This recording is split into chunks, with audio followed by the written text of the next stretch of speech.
I pledge allegiance to the flag of the United States of America and to the republic for which it stands, one nation, under God, indivisible, with liberty and justice for all.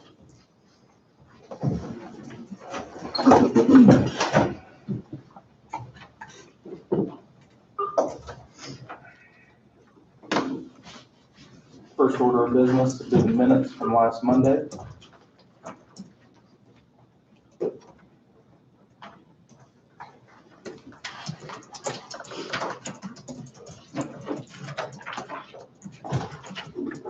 I'll move. I'll second. Tom has moved, Brad has seconded to approve the minutes. All in favor? Aye. Opposed, same sign. Motion carried 5-0.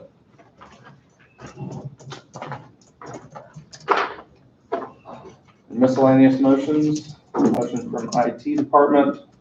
On recommendation of the IT director, Brad Friedmeier, moved away the purchasing policy is competitive bidding for good cause, said cause being the state of Kansas contract KS-AR 233-42860, and to approve the purchase of the annual Cisco SmartNet maintenance and support renewal from Converge One in the amount of $25,730. To authorize and direct IT director to sign all documents related thereto. Funding for the purchase would come from the 2020 County General Fund Technology Training and Equipment line item. Also move. Bob was moved, Second. Tom has seconded.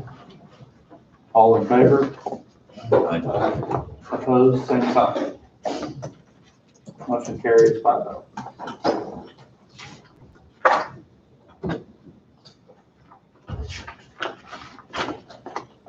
Second motion is to move to approve the revised CP4 view and CP4 charts reflecting a 0% market adjustment that was approved by Commissioner April 13th, 2020.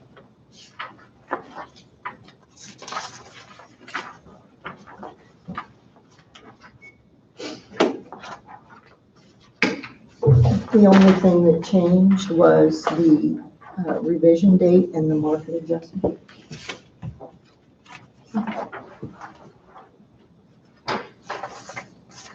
And then on the wage classification chart, the change was the market adjustment to 0%. So the chart's the same as it was last year. Yes.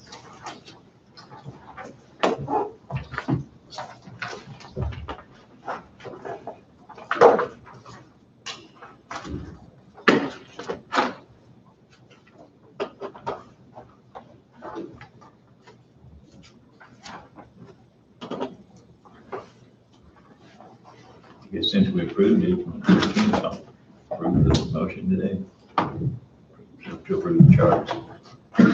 Bob was moved, I'll second. Don was seconded. Any other discussion? All in favor? Aye. Opposed?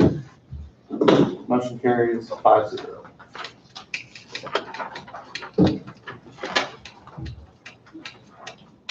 Cody, we're having a discussion minute or to the agenda today. County Attorney Joe is going to come in to discuss new hire and advertising.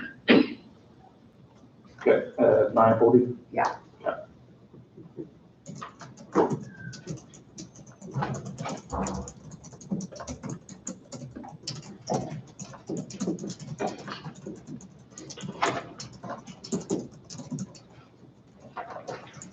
Lindsay, if you're ready. Sure. I don't have a normal monthly report because we've had no normal monthly activity. So I do have a COVID report though. So we've changed our format for relaying information to the public. We are using a format similar to what Lyon County has been using.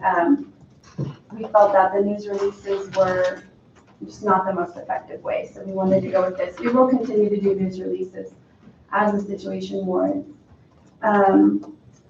But so as of Friday, when this was published, we had 45 positive cases and 6 deaths associated. We did have reported 21 recoveries though, so that's a great thing considering we are still dealing with a nursing home. for the most part. So over the weekend, though, we did have 2 more positive cases, and they were nursing home residents. So we are working through that still. We did have a little breathing room this weekend, though, so it was nice. It was nice for the staff to get to take some time and be with family, and we weren't working all weekend long like we have been. So it was a nice break. But we're not going to get comfortable anytime soon. We are still running tests continuously through the weekend, even we ran some. So I don't think we're out of the woods just yet. Really, I don't really have much more to offer than that. We did work with emergency management last week on this, trying to come to a compromise on communications, knowing that the public does want information, but trying to find the best way to deliver it. We did partner with him on that. And Russell has been partnering with us to provide us lunches, knowing that we aren't able to leave very often. So that's been helpful as well. We appreciate that for sure. And it's really, no news is good news, maybe? I would say yes. Good news, or at least not bad news, do you have a number of negative test results? I cannot give you that number because in the beginning when this started, when they would come across as negative, we would just not delete them, we would change them to not a case, which wiped them off of our ability So it to wasn't count. tracked. So we weren't tracking it from day one, so if I gave you a number now, I will tell you it's a stack this thick. Quite a So- few. So for the 2 positives we got this weekend, we had probably 10 total, so 8 negatives is what we ran this weekend, so just a guess. So we have a lot of negatives, which is great. This report, Yes. so everyone will know. If you don't have Facebook, how can you access this report? My understanding is that once Lindsay completes these numbers, she emails it to Amber, who can then send it out to all of our partners. It's being posted on the website as well. Test was- So it's being emailed and posted to the website, so. And would you explain how you get to that on the website so that everyone watching will know? I believe you go to Coffee County Health Department. I don't know, I'd have to go step through it and come back and tell you because I don't have it memorized. Since it hangs on my fridge, I don't have to access it online, so. I'll go get those step-by-step instructions. I think it'd be good for Sure. everyone to know. Absolutely. Yeah, that's all I got. Thank you. Any other questions? You had one positive last week you thought might have been outside the life care. Yep. After further testing, we were able to tie it back. To the life care. Have any of the nursing homes or assisted livings didn't have any problems? Not in our county that I know of. Okay. There are across the state, there are several. Right. And even some facilities like COF. COF does not, but there are a couple of those across the state as well who have had some cases too. As what I've been explaining when people ask about life care. On your homepage, Coffee County homepage, your tab, it's a link right on your first page. Thank you. Thank you. So a link on the front page of the health department website. What I've been explaining with life care and how this has come to be the situation that it has is that, and I apologize if you've already heard me say this, but what happened in the very beginning, we started having some fevers at life care. We had already been meeting with them and already convened our ESF8 partners, and they were at the table. And they were leaps and bounds ahead of a lot of people because of the Washington situation that their corporate has been dealing with. So they were very prepared. But we had these fevers, no other symptoms for about 4 to 5 days. And there were about 4 to 5 residents at that time that were having these fevers. And general malaise, meaning they look like they don't feel well. When you're sick, you don't want to do much. That's what malaise means. You're just a generalized not feeling well.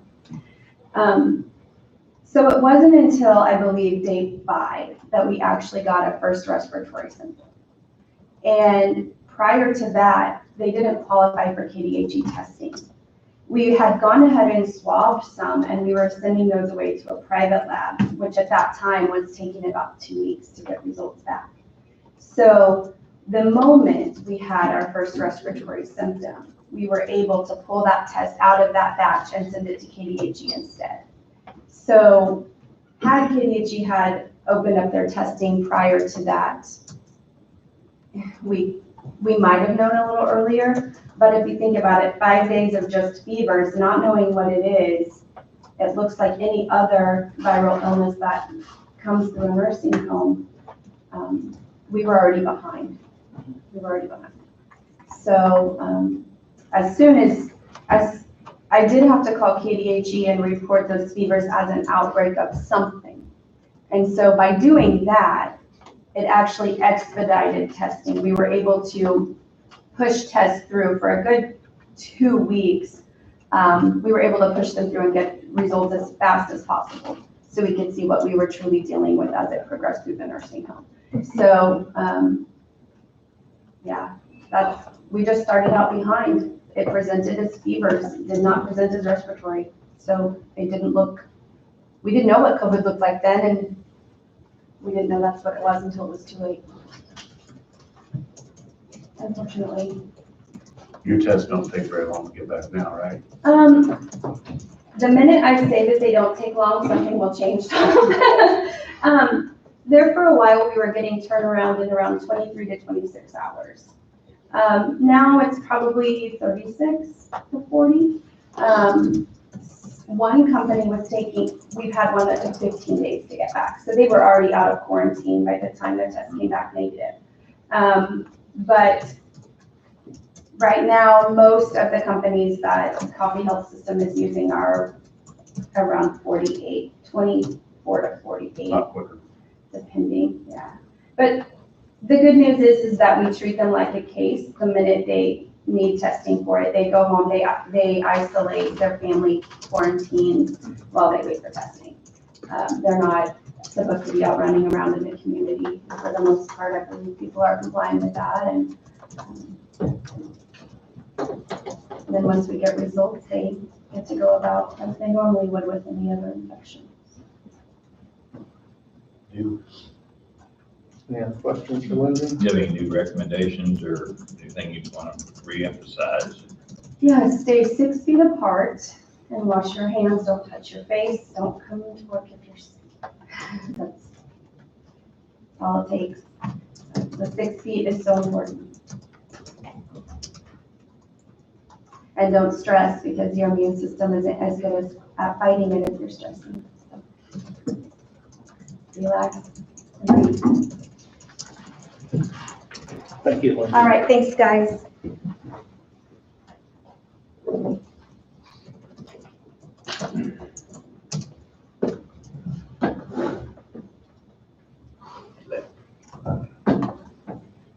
Can't see. The column was pretty good camouflage. I had a lot of people behind that. Did you? There he is. All right, Jeff, if you're ready, I assume you're here in place of Wayne. I'm here, where's Wayne? By the size of this pile of stuff here. It's a lot of stuff. It's a lot of stuff. What I've got here is asphalt, contracts, and a special issue check for the, guardrail project.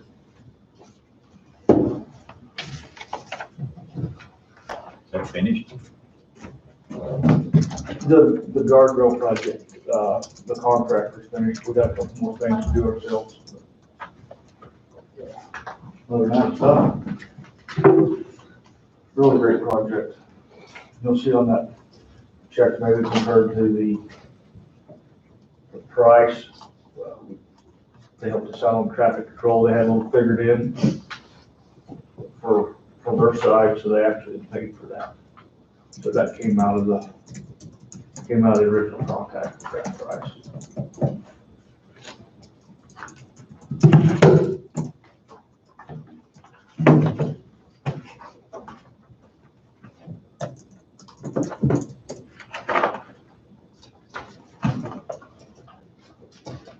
On road permit today, I didn't really get with Ryan on this before the meeting. If there's any questions over that or not, probably wouldn't have the answer, but I can get it. I did not ask him on that.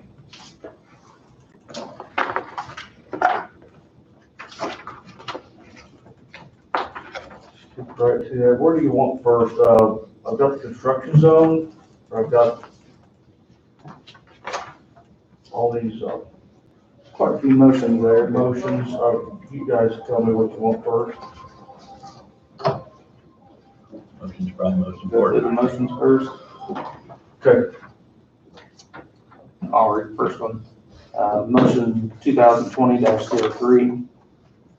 Based upon the recommendation of the county engineer, move to accept the bid for requested service and repairs to rebuild one John Deere motor grader, unit B002, and John Deere Murphy tractor and equipment in Topeka, Kansas, in the amount of $132,479.42. Funds to be paid from Public Works equipment line item. It'll be general fund. I apologize. I apologize right now.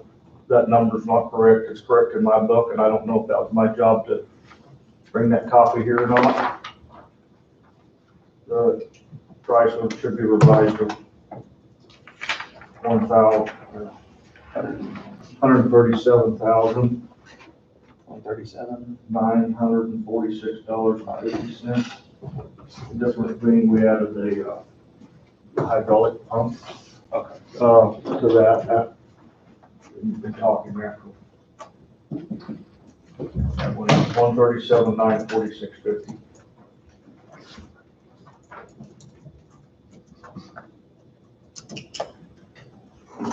With that much money on a rebuild, what type of warranty comes with that? Got it right here, Don. That is 3-year, 5,000-hour powertrain and hydraulic covers. Those include the engine, the transmission, the rear differential, and the hydraulic pump. Everything else that they touch besides those would be a 1-year, 1,000-hour parts and labor coverage. Hydraulic hoses are not covered.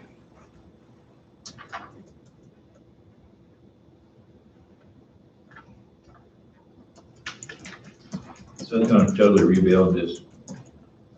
Yes. The only thing we're not touching are the tandems. We're not putting new drive gears and chains in the tandems. It's not gonna have a fresh paint and fresh interior, but everything else is pretty well gonna be. It's not, no new paint or anything. No, and this blade does not look that bad. Just, it's our first go with this. It's something the industry's been doing, especially Caterpillar, for a long time. John Deere got with us over a year ago, told us they started doing it, so How long trying to see where do we can. they, how long do they anticipate this to last? How long do they anticipate this to take to do this, To rebuild, to rebuild? I haven't asked. I've not asked.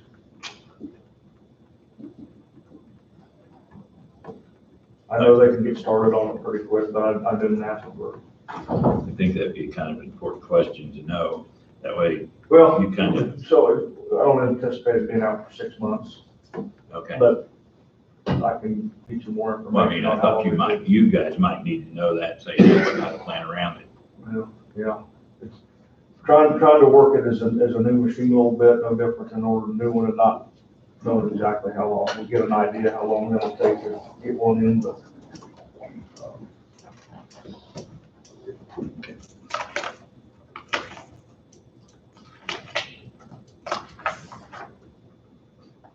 This one of the section blades? This is, the one that Roy Dyke runs. So Um, you have replacing it, right? we have spares. We're gonna use this. What year is that change in? 2007. 2007? So this is the first major overhaul you've ever had on it? On this machine, we've done some work to it. I think Craig told me we rebuilt the final drives on it. Another few other things. We got,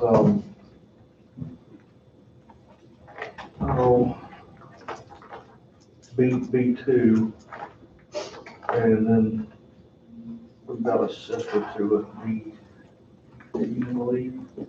No, 16, both 2007 John Deere 770Ds. So, this would be kind of the thing we'd like to see. Okay, how'd it work for us? Are we better off buying new, or can we do this and look for the future? We are getting some hours on a few of these blades. We're trying to keep them fresh as we can, but this blade's got 14,000 hours on it. That's getting up there for one that's being used every day.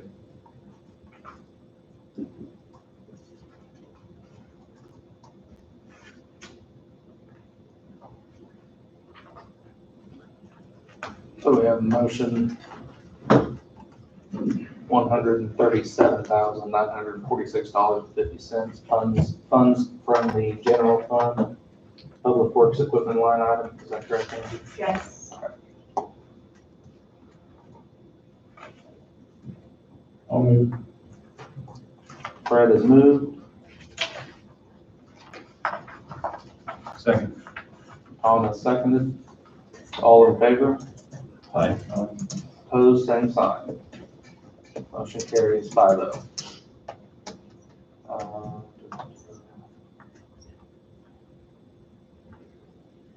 All the rest of them are the asphalt overlays. Looks like. Yes, Is that correct? that's correct. The motion 2020-21, based upon recommendation of the county engineer and approval as performed by the county attorney, authorize and direct the chairman to sign the contract documents with Kilo Construction Inc. of Ottawa, Kansas for A2001-C hot mix asphalt project, approximately 4 miles of 1 1/2 inch hot mix, 26 foot wide, overlay on Shetland Road from 12th Road to 16th Road.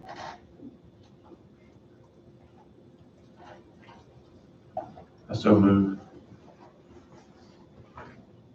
Tom has moved.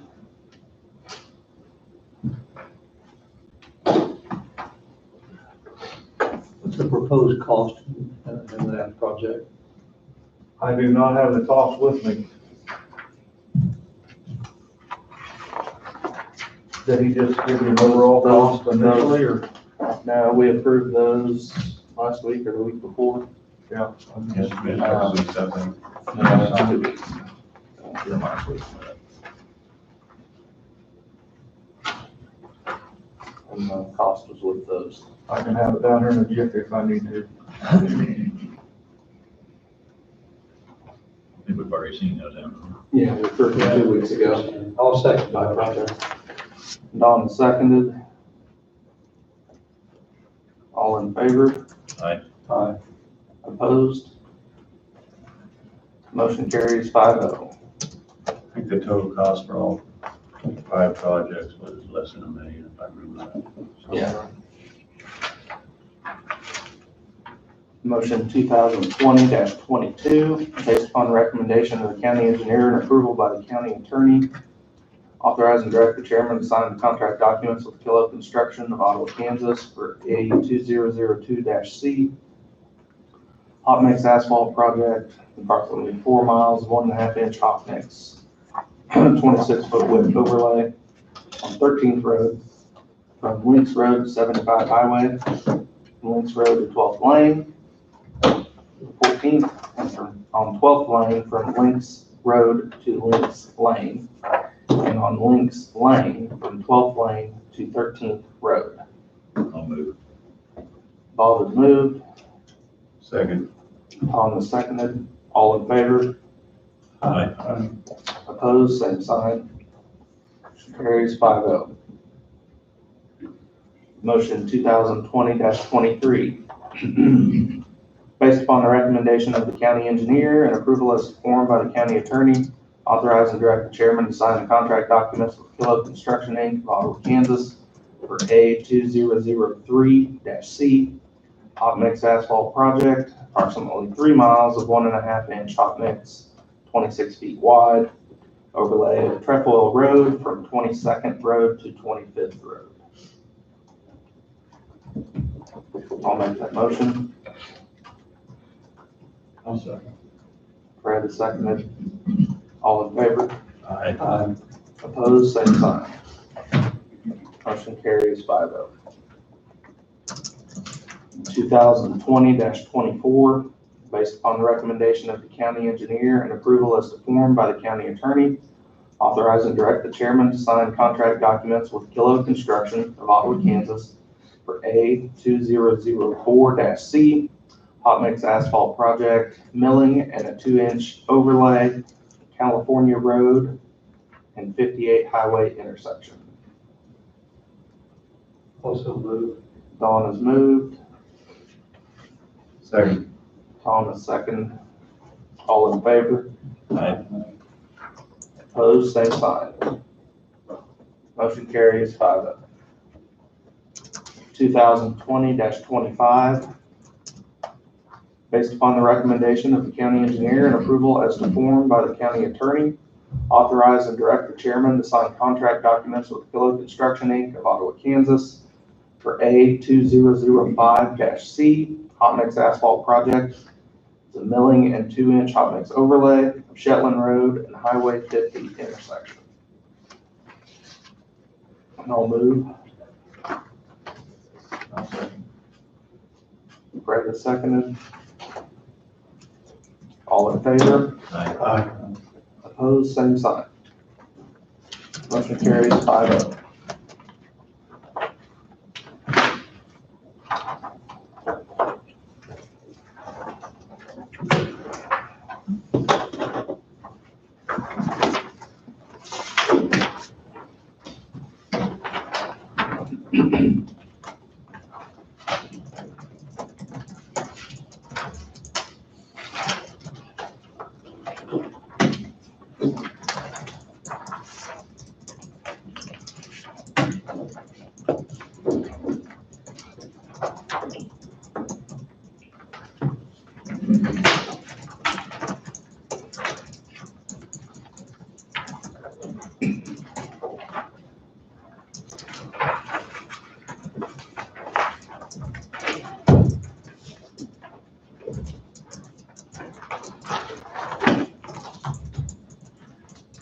I think there's a whole lot of anything real exciting and mind-blowing on the construction zone. If there's any questions, I'll be glad to answer them. The bottom of mine, it's not on there, we were called out Friday, second night for stop sign down. Weather related. We're called out on that.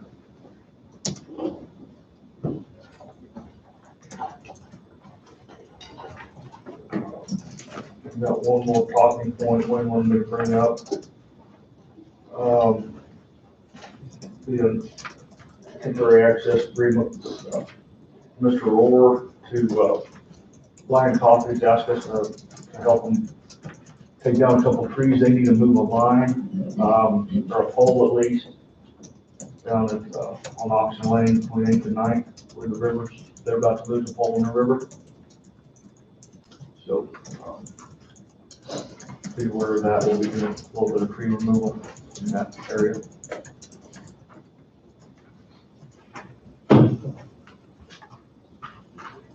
Is that road closed now? Is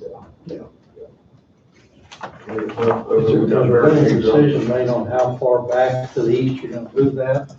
Or are you gonna primarily open up the road on the east side of that? I know Wayne's been working on that, Dawn, but to this point, he's not ready for us to go out and do anything, so I really haven't kept up on what his plan is there yet. Couple ideas, been kicked around, but nothing final.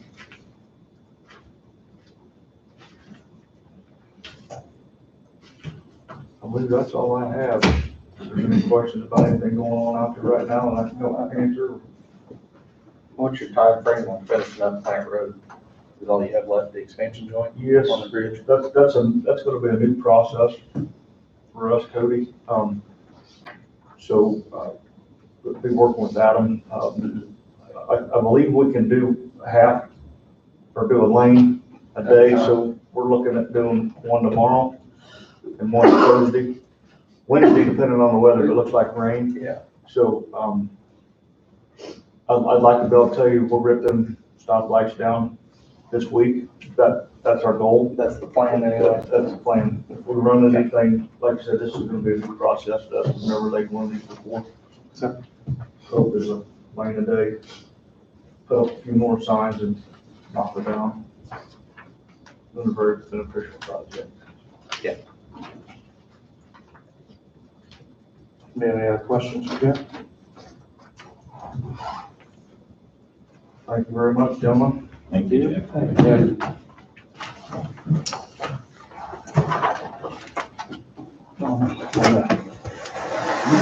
You know more about this than I do. The statutory bond only needs one signature, and then she can copy them and put them in the book. But the performance bond, they all have to be signed. That's my understanding. That's new to me.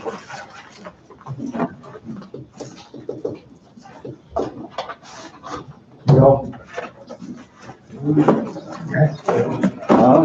Exactly. Bob was just waiting for me to leave one of these days. That's why he wants to pick up. Nice cat. See you. I didn't sign anything.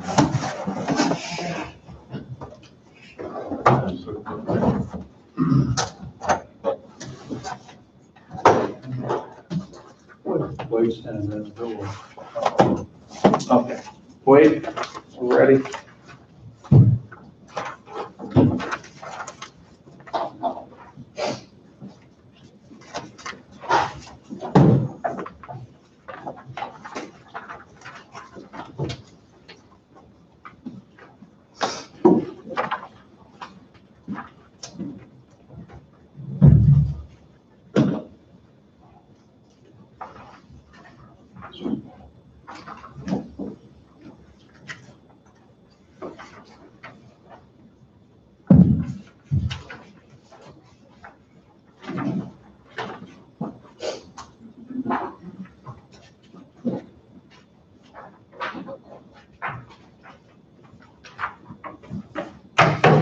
Do you have an extra one?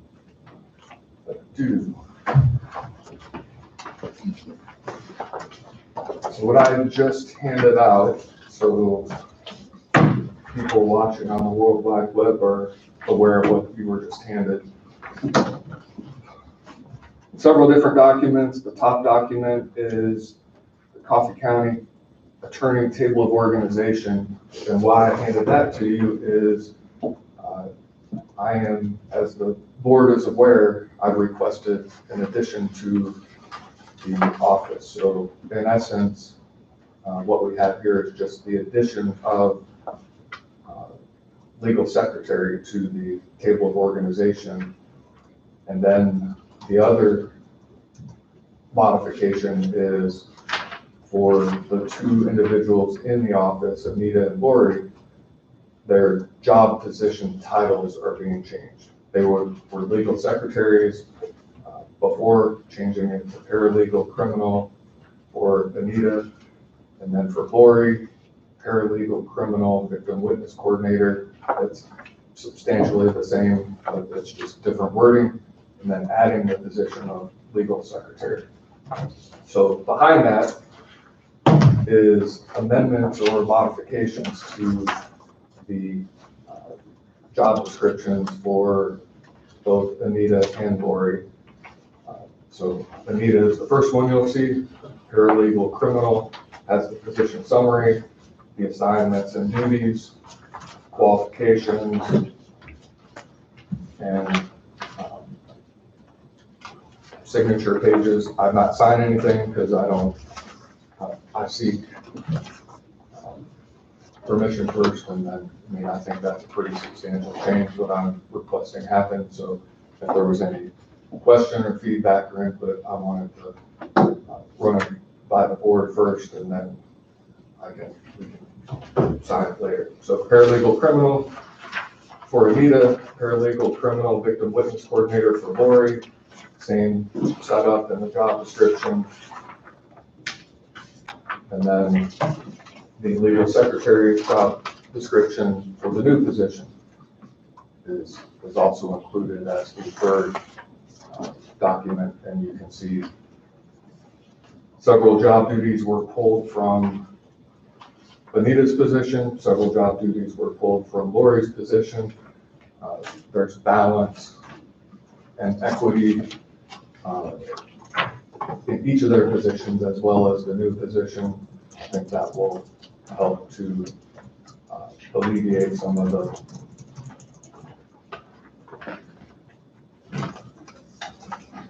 the issues we were having before, balance things out. And I saw both of their input and feedback, so they've been a vital part of creation of the new position, as well as modification of the old positions. And just so you know, the old positions, last time they were revised was in the early 90s. So this is a complete revamp and modification of their job descriptions as well. It had used typewriter, probably a dot matrix printer, all those things. So, and that's not to say that once McGrath reviews our job descriptions that they may look at it and say, you got too much, and we may have to condense it down, but I have to start somewhere, because McGrath is looking at our job descriptions, and I don't know if these job descriptions will pass muster with them. They'll want some modifications or clean it up, and they are lengthy, but for me, so that someone can see all the different job duties and assignments, that someone knows in the county attorney's office, that's why it's the way it is. Any questions on what I've presented so far? You said it's been nearly 30 years since each job description has been updated. That's my understanding. One of them was in maybe 92, one of them was in 93 or 94. If that's the case, it was time for them to be updated. Right, and that's why it took a little while, because we had to basically sit down and go over what it is they do. I have a general understanding, at least, what their job duties and assignments are since I've been here, and then we wanted to expand on that because they do, and both do a lot, and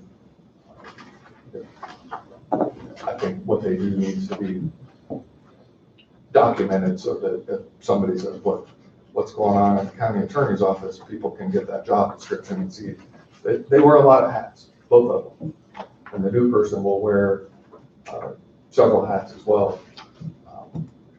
So, any questions about that?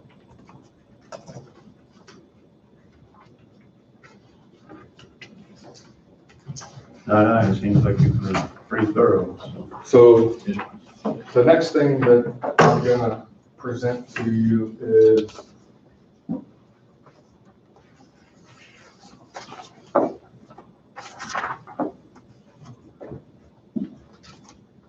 a sheet that has some sample language on the board approving the creation of the new position, basically approving the modification to the table of county attorney table of organization, approving the modifications to the two positions that are in the office, because they are being modified and changed from what they were. And then probably most importantly, the request of the board to start the new position. Although I'm not advertised for it, I don't have anybody in mind. I want to advertise it, so I have an idea of what starting wage would be. But for the board to approve starting the new position of legal secretary as a CV3, which I believe is 1818. So under section 6.85 of the policy manual, The approved practice is to start a new hire at step 1 of the appropriate grade unless approval at a higher grade is approved by the board upon recommendation of the department head and good and sufficient reason is provided to the board. My request is that the board find that good and sufficient reason has been provided for a higher placement is the necessity of the county attorney to competitively attract and recruit a new hire with prior experience to meet the needs and demands of the position. And I'm making this request and doing so under what the policy dictates that I feel I'm required to do as the department head or the official in charge of the county attorney's office. So that section 6.85 gives kind of the wording and guidance. So any questions about? So I just saw your minimum qualifications and your preferred qualifications for your new hire. Right. So if you don't get the preferred qualifications, will that be lower or? It would, I mean, I want to be able to know that I have permission to go to step 3 if I need to, if I get the background and experience that I'm seeking. But if not, then I can always go down lower. I just didn't want to assume that I can start at a certain step and then. Does that make sense? Yes. Okay. Absolutely. Any questions about that particular request? Not for me. All right, so I have prepared some sample language regarding motions that I'm requesting. You aren't limiting yourself on how high a qualified person you can go in the same sense. If you find somebody more, You are limiting yourself and If I need to, I can come back. I gotta start somewhere. okay. I mean, I think the board is being very gracious, allowing my request to bring somebody new, a new hire, especially in today's climate.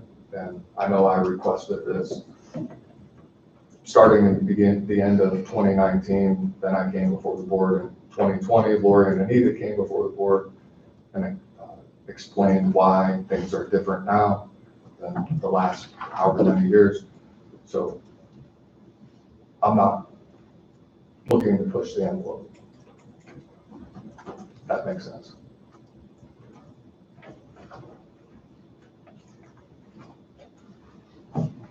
Would not just approving your new table of organization actually take care of a lot of these motions at one time? I mean, I guess it would. I mean, I'm all about the details, so if that covers everything. Yeah, I see you are, but I mean, I think that approving your new table organization would probably take care of almost all of these motions. And I'm fine with that. I've just revised job description, so if that covers those modifications, I guess the only one it wouldn't cover is the Creation of the new position. creation of the new position and the good and sufficient reason to go outside of section 6.85. The new job description would cover the creation of the new position also, because it was never there before.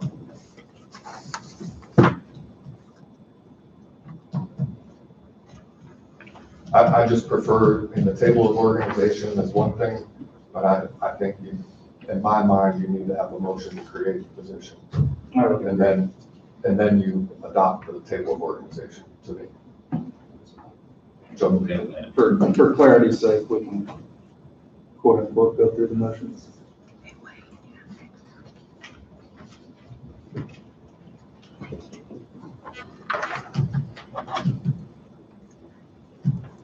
For the first motion, upon recommendation of the county attorney, move to approve and direct the chairman to approve the creation of new position of legal secretary within the Coffee County Attorney's Office. So moved. Wait a minute.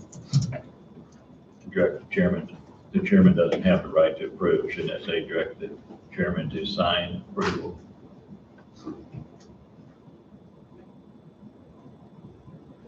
Yes. Chairman has. Okay.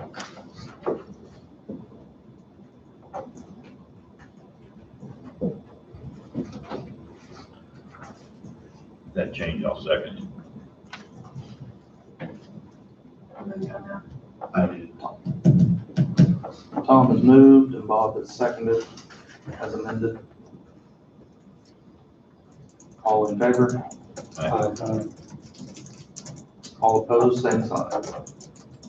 Carries 5-0. Upon recommendation of the county attorney, move to approve and direct the chairman to sign the approval of a newly created job description for the new position of legal secretary within the county attorney's office. So moved. Don has moved, Second. Fred has seconded. All in favor? Aye. Opposed, same sign. Carries 5-0.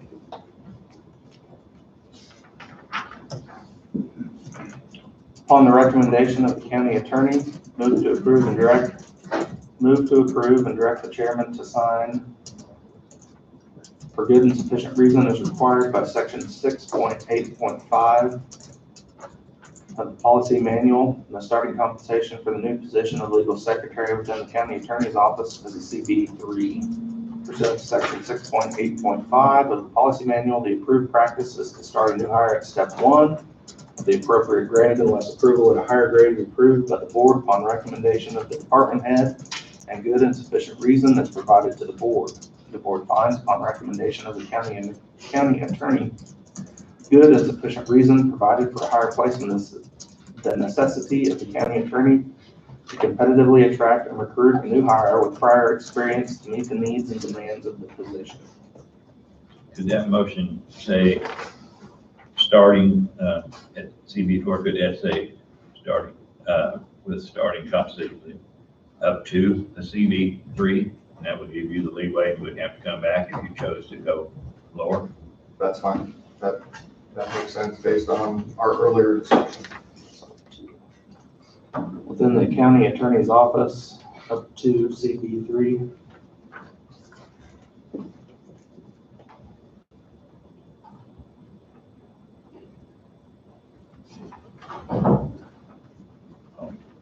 I'll make that motion. Bob has moved, Second. Tom has seconded. All in favor, say aye. Aye. Opposed, same sign. Motion carries 5-0.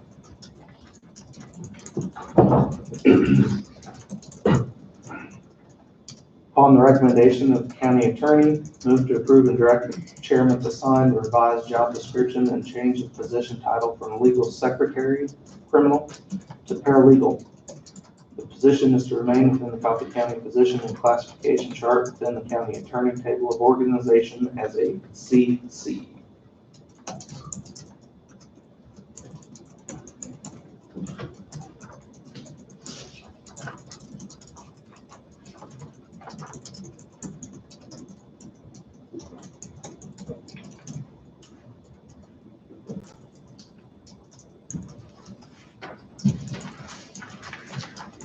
So moved. So moved, Billy.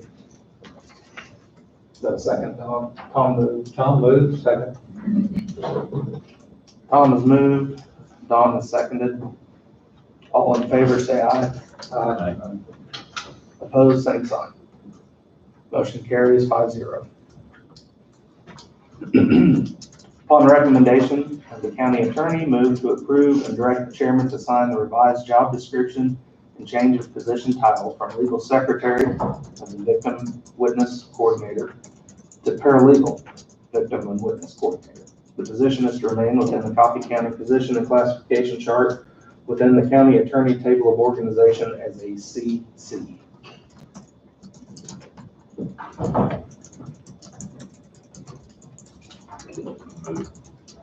Bob has moved. I'll second. Don has second. All in favor? Aye. Opposed? Same sign. Motion carries 5-0. Upon the recommendation of the county attorney, move to approve and direct the chairman to sign a revision to the addition to the Coffee County position and classification chart within the table of organization for the county attorney's office for the new position of legal secretary and a modification to the position titles of paralegal and paralegal victim witness coordinator.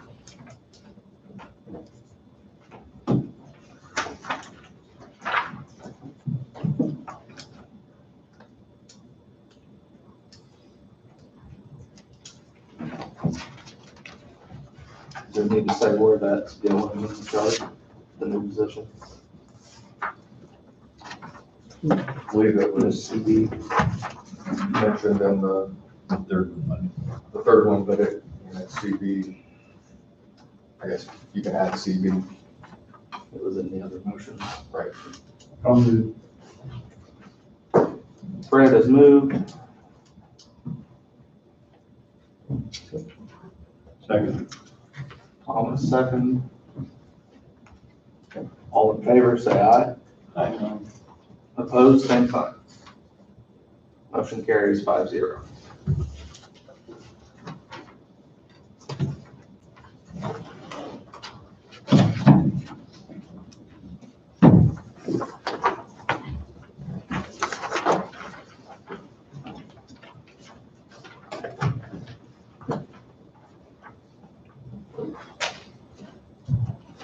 Outside of those requests, that's why I requested it be placed on the agenda this morning. As far as why I didn't request to be put on the agenda earlier, just so there's no issue with that by someone watching online or who watches this later. I didn't know if I'd have everything put together to be able to present to the board, and it's been a work in progress for several weeks. Just got it finalized over the weekend, and that's why I requested this morning. It's not news to anybody. I think it's not a surprise. It's something I've been discussing for some time, so I appreciate your time and consideration. And I know Lori and Anita do as well. Thank you, very, very detailed, thank you.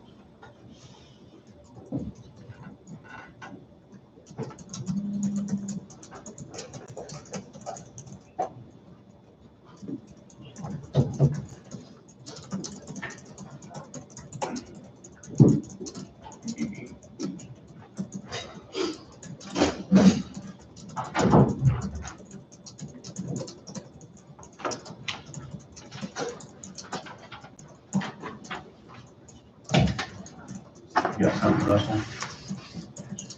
Yeah, if you're ready, Russ. Yeah, it was just, we've been asked a couple of times how information is put out, and so, we're just putting this together. On the back's the list of emails we send it to, and on the front is the different places where when we put out information, how it gets put out in the different formats. Like the social media versus the local press gets it, and email for the different department heads. And we've been asked that, so we put this together, so everybody. No. That's all I really had. Unless you had any questions for me about something. Thank you.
Gonna take a quick break.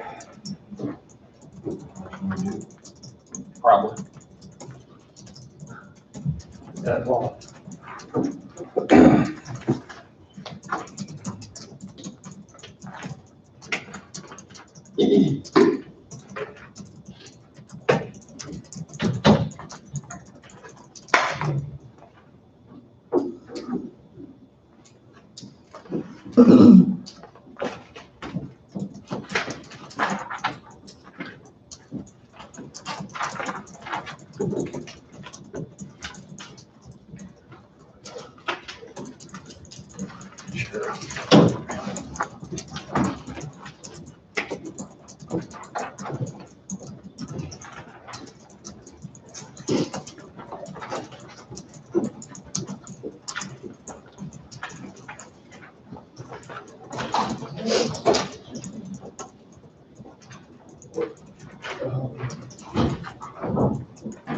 Wait, you got hold.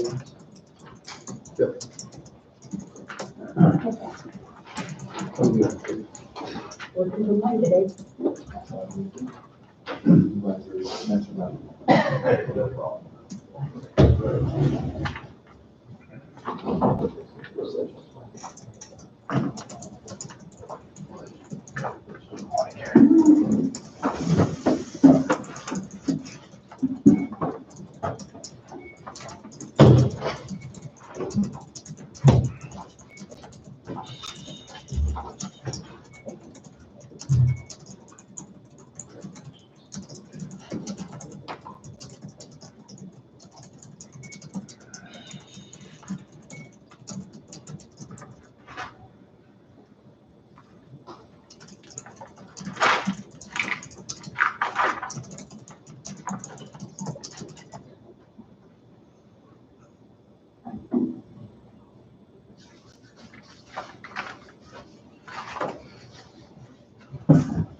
I looked up there. Does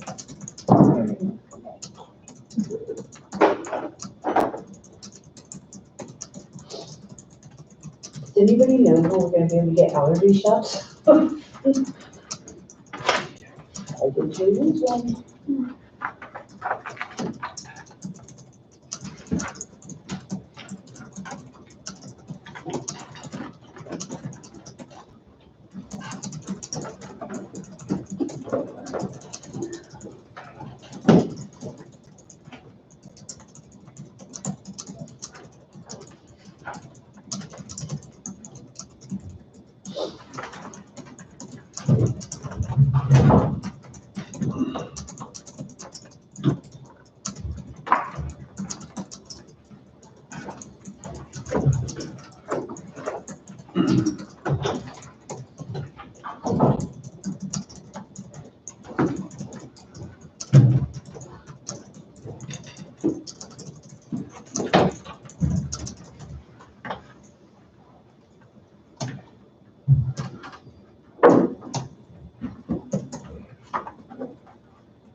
So we're back to our salary resolution for the year.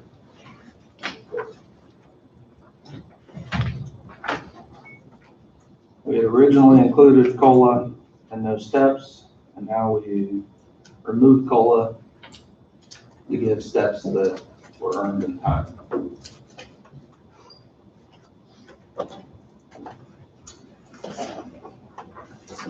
We had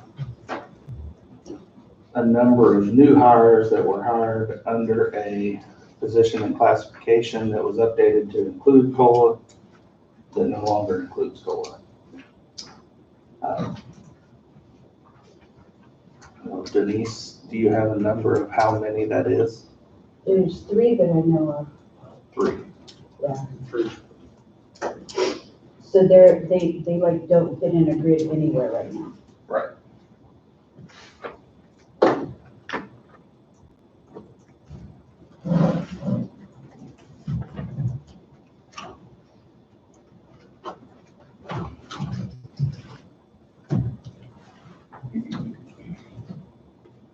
Mr. Chairman, I'm not exactly sure how we need to handle that. I've never been in that atmosphere before. You know, when we backed off of the CPI. I know I picked up the proposed changes there Friday afternoon and went through them to try to discover, you know, what was being submitted by our department heads. And I know last week, you know, we are not doing the COLA, but we did approve the one step for all our employees that are eligible and absolutely earned that promotion or step up or whatever you want to call it. I went through the worksheets the best that I could. And I think we owe a thank you to all those department heads that have done a great job staying within what the commission voted and was allowed, the one-step increase. I appreciate what they did. And it appears there's probably 40 employees that received the one-step increase. There's either 3 or 4 employees that were eligible that they were not awarded the step increase. And my knowledge, that has to be approved if it isn't, from the department head to the commission to make final approval not to do it. There also appears to be 3 employees that were reclassified from what they were at step 6. And that wasn't approved by the commission.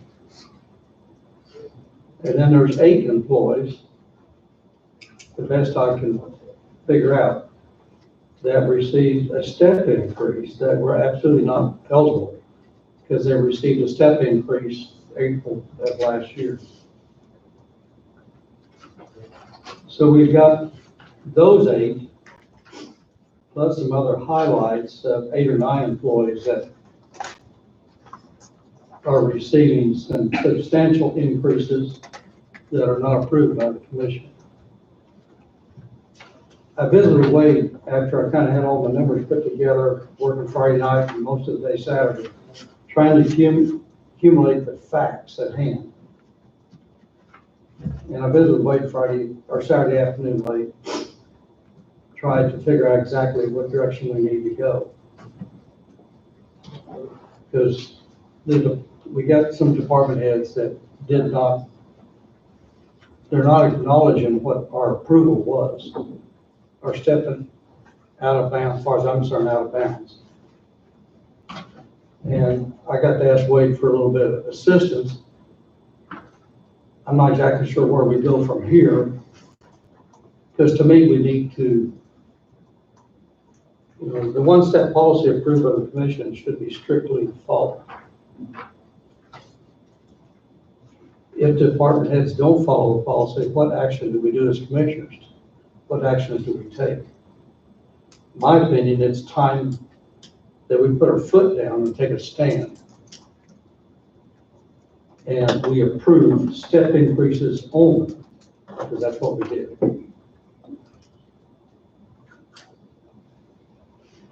But we've got at least 8 step increases that were not approved. And then we've got 8 or 9 other employees that absolutely don't fall within what we approved. So if I could ask for assistance from Wade, where do you feel like we need to proceed from here to get these issues resolved?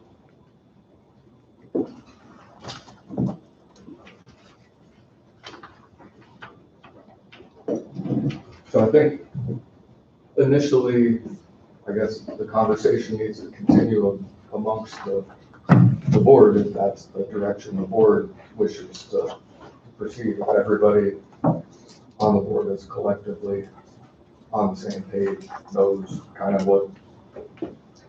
what Don's referencing, and if not, and without naming names, I think to at least start there, and then that can pivot into probably another discussion But, I mean, the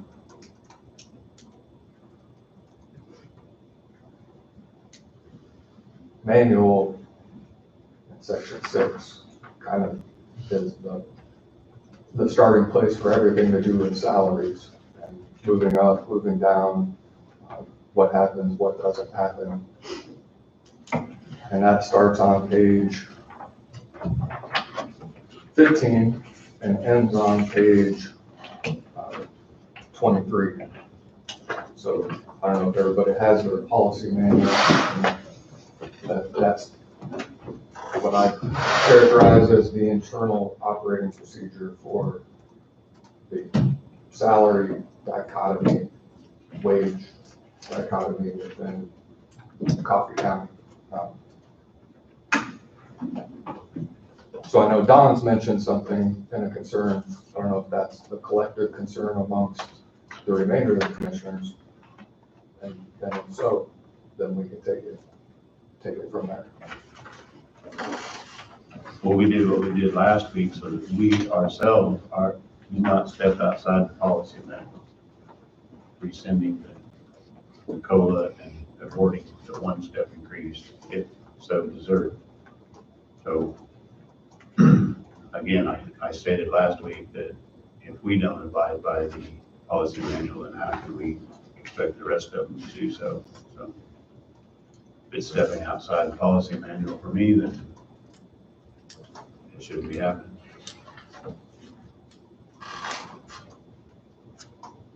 I guess I'm not real sure what Don is alluded to. He alluded to three or four different things, and I'm aware of maybe one or two of them, but I guess I'm not aware of everything. I'm not sure what all it was alluding to. Okay. So that, I mean, to me, that's the important first step, is that everybody get on the same page and understand what Don is trying to get across. Because if there's miscommunication or confusion amongst the board members, then action or no action doesn't make sense because everybody doesn't know what's happening. So. I'd be more than happy to share. I have not talked to any other commissioner, because like I mentioned last week, and I know what the statutes are.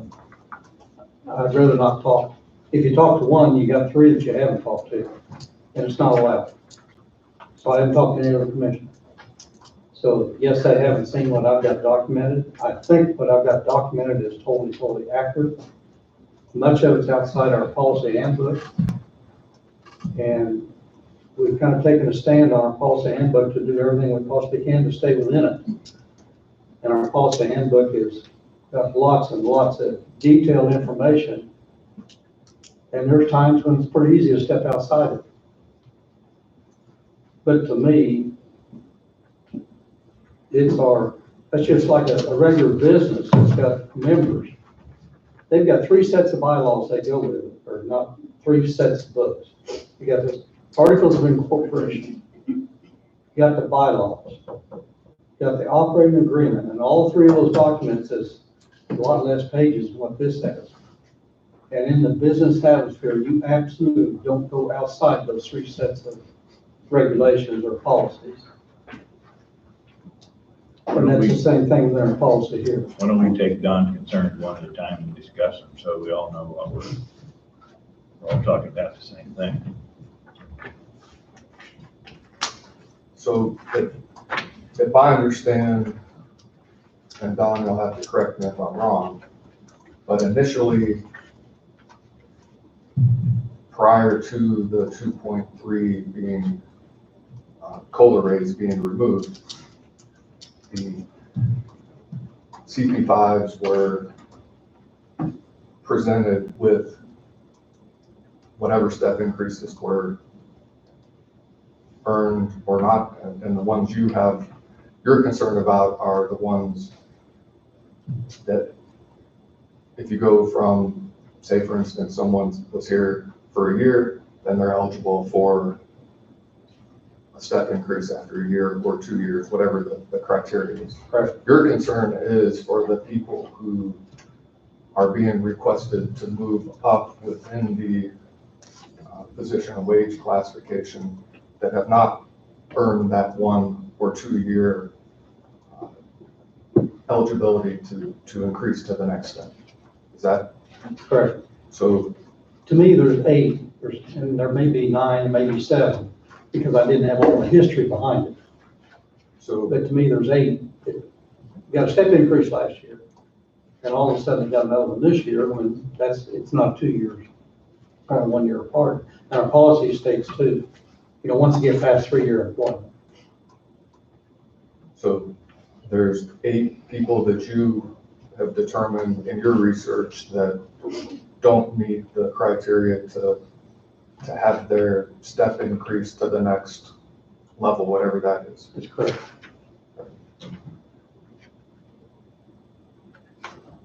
Does that help at least start it? I understand what you're saying, but I guess I'm gonna have to be shown who those 8 are Okay. to know what we're doing.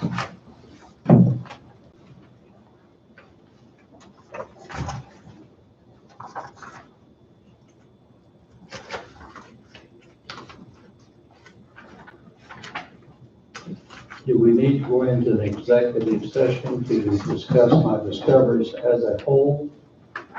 And then legally break it out with,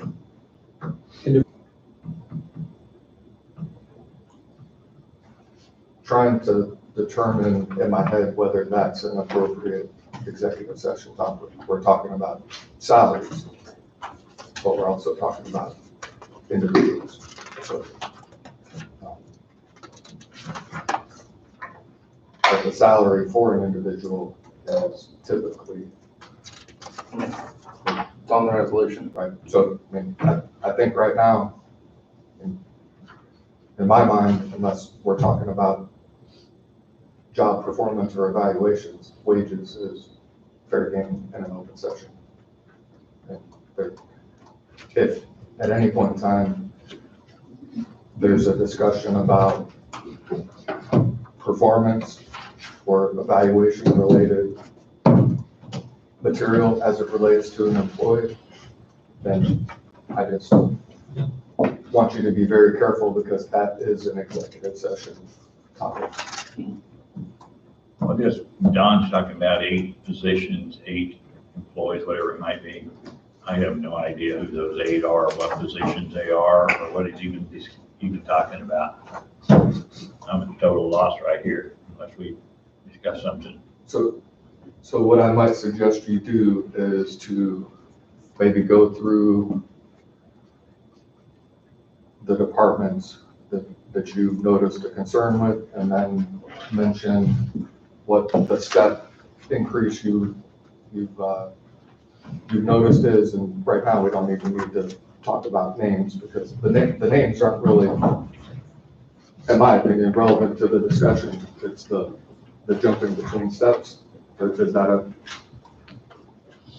a fair assumption? Yeah, I mean, Okay. I don't know if I see 8. What we're looking.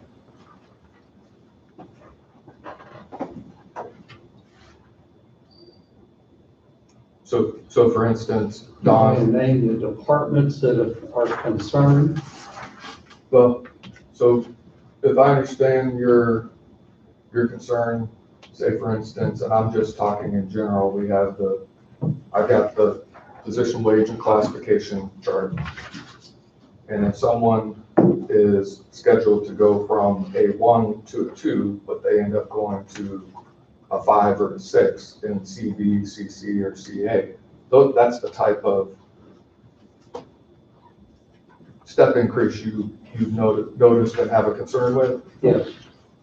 And that whoever is moving through the steps in that manner either is not eligible or hasn't put enough time in to become eligible. For those 7 or 8 that I've got to check, that's correct. The time makes it where they're not eligible for a step increase. And it is 2 years for a step increase. I thought it was 1. Depends on where you're at. The first 2 years, you're allowed one year step per year. But after the third year, then you gotta go to 5 before you get the third step. If I'm correct. So whoever was given the step increase last year. Last year, don't deserve them on this year. Okay. If I got my dates right. Now, that would depend on what step they went to. I mean, this is where I'm lost, but I have no idea what we're talking about. Well, some of them are in step 3 and 4 last year, and now they're moving up one step from there when they've actually only earned one, or haven't earned it yet.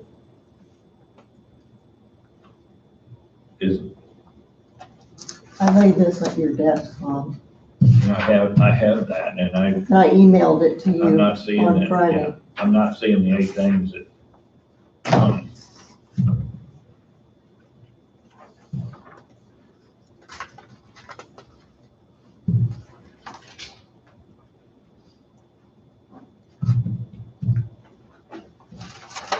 Dawn, do you want to get with the payroll clerk and confirm the dates? Short of going through the resolution line by line and discussing each one, I don't see if that's making any ground here. It's just pretty accurate. Or is it not? I don't know. Evidently it's not, I'm guessing. Could I address? Sure. I've got a couple of employees that you might be questioning. Under our policy manual, section 3, it allows for promotion of employee or transfer to another position. And my chief deputy is retiring here at the end of the month. And I have promoted Denise to be my new chief deputy. So that is the reason for the change for her. She's been here many, many years. And so I felt it necessary and appropriate to put her in that position. My other employee that I newly hired, as you all are aware, he's a well-known member of the community and a good person. He's also got a lot of education and background that he's bringing to my office. And so when you approved the classification chart a month ago, approximately, I had hired him in at a different classification. But since that was removed, my thought process when I hired him in was I would probably move him up in a few months and that sort of thing. But since everything's changed, I just decided that I would just put him at the classification I felt that would be appropriate for him and his knowledge. And similar to what Wade spoke about earlier about his recommendations on what an individual should be paid for his department, that's kind of where I'm coming from with my knowledge and education with my new hire. So if that clears anything in your mind, or I can try to answer more for you. Let's take your first comment on your first person. That person actually is, it's not a step increase, it's reclassification to fill a vacancy, is that Yes. correct? Right. Okay. She will be leaving Right. at the end of this month, and then Denise will be Being taking over. promoted to fill a vacancy. Yeah. And that was why I was making the change now, instead of here in next week, coming in with a payroll change for that, so.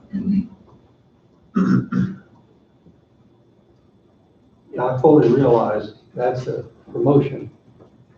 I'm not too sure you shouldn't go from one class, step 6, to a brand new class, step 6.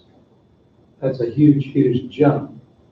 And I understand that too, but when I look at all the extra payroll and things that has gone on and is continuing to go on with insurance and now the COVID-19 and her taking on the extra of being my chief deputy, I felt that it was equivalent pay with what some of the other offices who have employees that haven't been here as long as she's been here. So when you put years of service in, I mean, you kind of earn that too, so.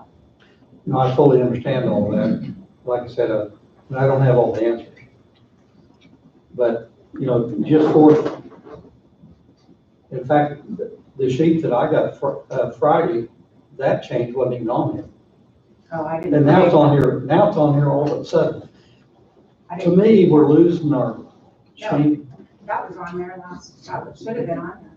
It's on the one I got emailed. from one I have.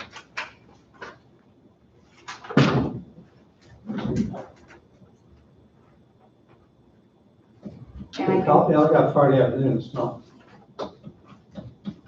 don't know, it should have been. But It wasn't on there. And then the other one, you know, you came to us with a new hire for the CC3 or whatever it is. And all of a sudden we get notification, or I guess we don't get notification, we just heard that he's automatically moved, or that individual's automatically moved to CC6, which is an increase of salary of almost $7,000. Well, I can't lower somebody because you guys changed the classification grid. And Yeah, no, but it you're moving it from a CC3 to a CC6. We didn't approve the 6, we approved the 3, because that's what you hired him at. right. Now all of a sudden he's moved, But when before he the even walks through the front door to assume his job, you moved him $7,000. when the To classification, me, that's not right. well, you guys approved a lot of stuff last year that really wasn't right. Like I said, it's time for us to take a stand. Okay. I'm just saying. In my we can opinion, change it's the time for us to grid. take a stand. You know, a couple of the issues is with me is in your department, some's in the sheriff's department.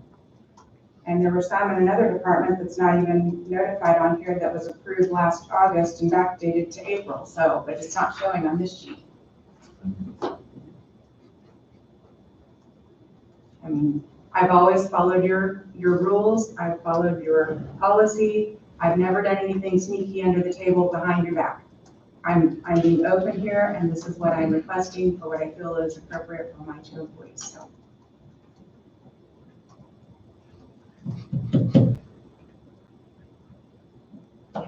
Mr. Chairman, I'm not exactly sure where to go.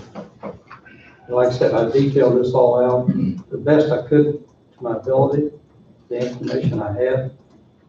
We approved one step where they were eligible. Anything over and above that, to me, we need to visit and totally get justification that these changes are warranted. And your Like we've motion, mentioned several times, you know, we represent our citizens. We got to provide the service that they deserve. We got to have quality employees. I'm the first to admit all that. But with this many things outside our policy, I got a huge problem. Mr. Chairman, I was just gonna add that in your motion, it didn't say anything about a 1-step, it just said earned time and step increases will be given for policy manual under section 6.8. Right. And again, like we referenced earlier on his employee, it can be at the department head's recommendation of what they feel their employees are worth. And you can the department head makes the recommendation and the board has approval or disapproval. And that's where we're at. Okay, where do we go from here? I'd like to go back to the one classification change, not step increase. That is to fulfill a vacancy, and I take that to be effective first of next month. Right. Because of retirement, I think that vacancy needs to be filled. I mean, gosh, we've done that for forever. Well, it's got to be filled. I fully understand that. Why don't we take that one and either do it or don't? Let's get it off of the table of a conversation. Sure. Next. Okay. Let's go to the next one. So are we okay with that one then? What do we need to do? I know there's lots of years of service there. So we have a resolution that we need to approve so that Denise can get everything in for payroll.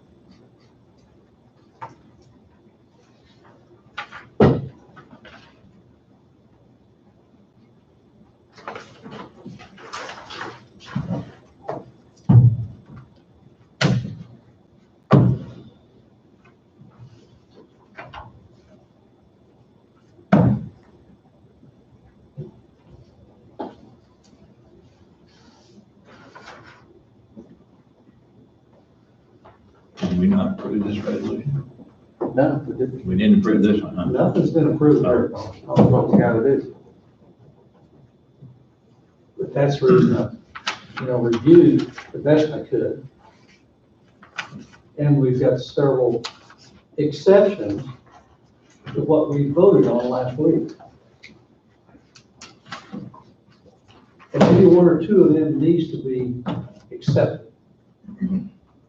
But to me, we got too many exceptions. What we think of one needs to be accepted, do we need to make a motion to accept that one, and take it out, take care of it, whatever it needs to be? Or we, More work, we can get through this resolution and do it once.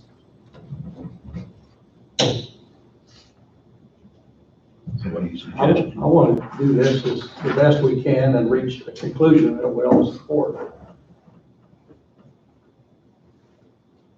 And Wade hasn't seen, well, just very briefly seen what my recap was.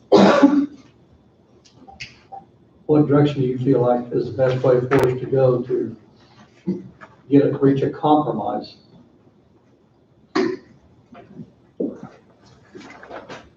I'm not trying to put you on the spot, Wade. I want to make sure we do everything as properly as we possibly can. So if the goal is to operate within the confines of the policy manual, I mean, that appears to be what your attempt is here. To make sure that each department follows whatever section of the policy manual applies. And here we're dealing with steps and increases. I think Angie had two employees that you flagged. That correct? And she's provided an explanation for both of them. So maybe the better practice would be to move on to whatever other department you have a question about. Because under the policy, I think if an explanation that can be provided that meets the board's approval, then I don't think I think it can all be addressed that way. I think you just don't have that explanation, and that's what maybe you're provided the explanation, and after you hear what it is, then you're ready to move forward. Is that a fair assumption? Okay. So You want me to identify the other exceptions that I'm aware of? I think department, you mentioned the clerk's office, and I think you mentioned earlier the sheriff's department, and we only have the undersheriff here, we have to get the sheriff here, and I don't know if he's even available. So the sheriff, apparently, the undersheriff is here, and he's shaking his head in the negative that the sheriff's not available right now. So what's another department? I think the other five that I have they're in the sheriff's department. Okay.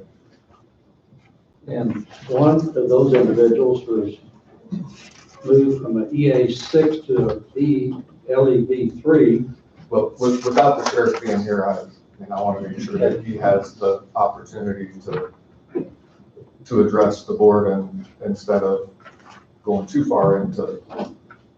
And I respect that. Yeah, I think that's only fair. Angie happens to be here so she can address what went on with her department. And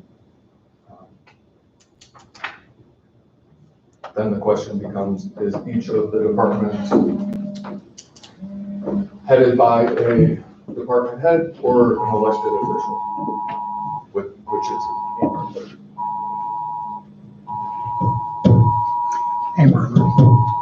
They're all elected. Mr. Chairman? Yeah. Could we see if Randy could be reached by phone? I have to know something. Right. We've never had it down the wire like this before. Looks to me like they're all supervised by elected officials, so it doesn't, I guess, Yeah, but they're supervised by an elected official that was the first one that started this whole mess. That said he wasn't given steps this year. So then here's is that the same thing everybody else heard in that meeting or not? Or am I online? I think I said that same thing in the following meeting too. So when it comes down to. Question, first, Are the first two, are we okay with the first two then, since we had the explanation? In other words, let's get off, let's stay on one department. Our first department, are we okay with that? I'm not okay with them all. I'm okay with the classification change to fill the vacancy. Okay. I'm not okay with the other. Okay. Because basically what's been done is you've taken, okay, an offer of employment was made at X dollar amount based on a position and classification that wasn't in place yet. Then it came into place, and then we changed it. So then the step increase has been made to bring the compensation dollar amount back to close to what it was before. Okay, so now, within a month or two, when we come back, or whenever it is, or whenever we decide to go back with COLA, then essentially that person gets it twice.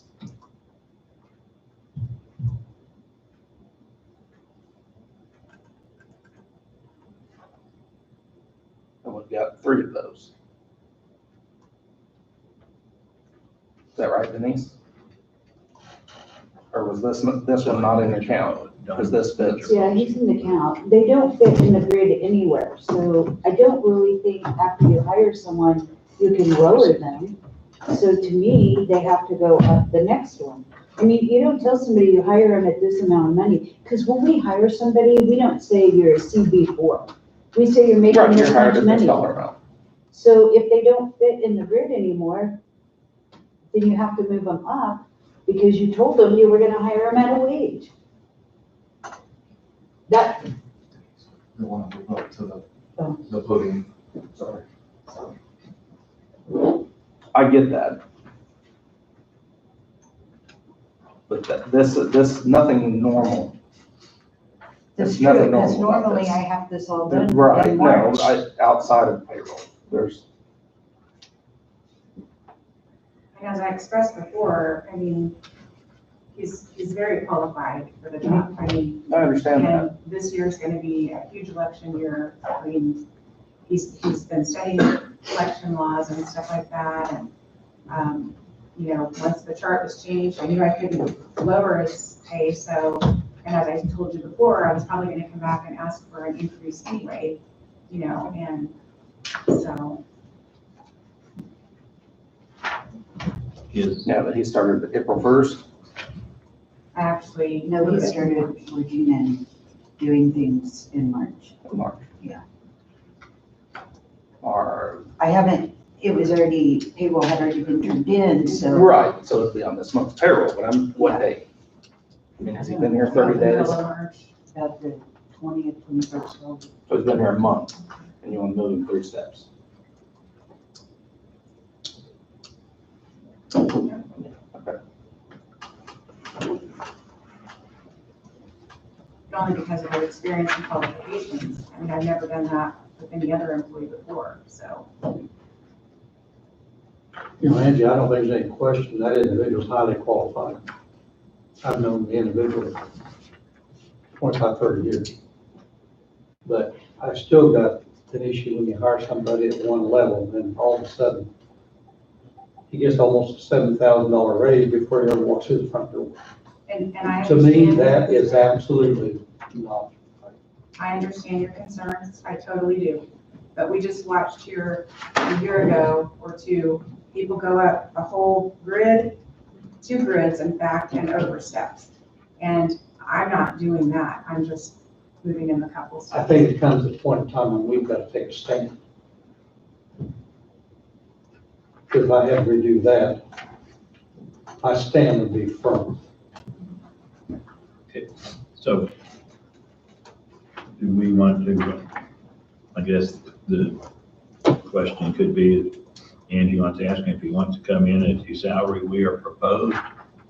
If he does, fine. If don't, then she can advertise again and go from there. And I know puts her in a bad I situation. cannot do that. Okay, I have elections coming up and I cannot do that. Okay. This is gonna be a very unusual election year, and to force me to do that is unacceptable. I'm not messing with our people's elections.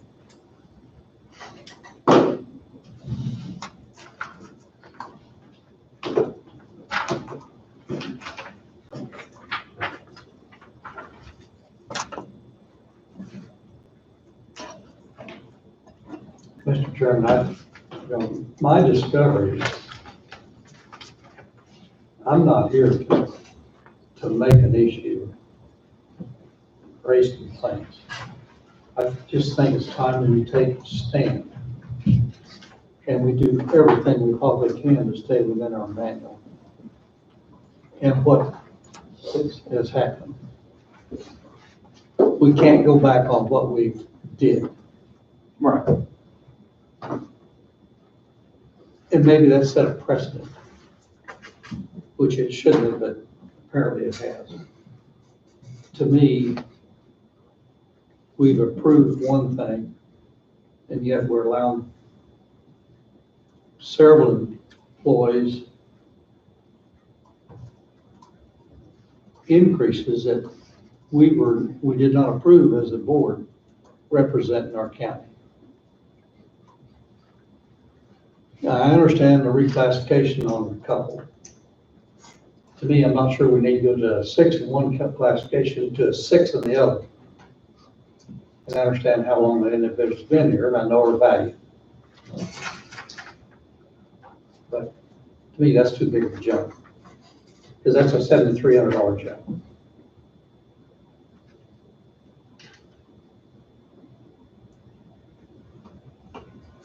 And I don't know where the rest of the commissions are.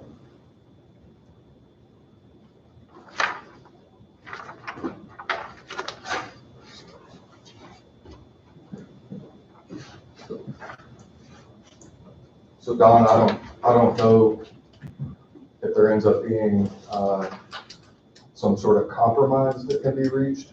I mean, that would have to be some sort of discussion, and that's something the board would have to consider under the circumstances and determining what information is known now, which is different than what you knew when you started. But right now, you have two different sides and two different positions, and maybe there's a compromise. The other thing that needs to be mentioned, because I'm sure it'll come up, is, as was mentioned, we're dealing with departments headed by elected officials, which then brings into the mix the Nylander decision. And I only mention that because each elected official, my understanding is, has the ability to hire, promote, and fire. I think hire and fire are pretty self-explanatory. Promote is an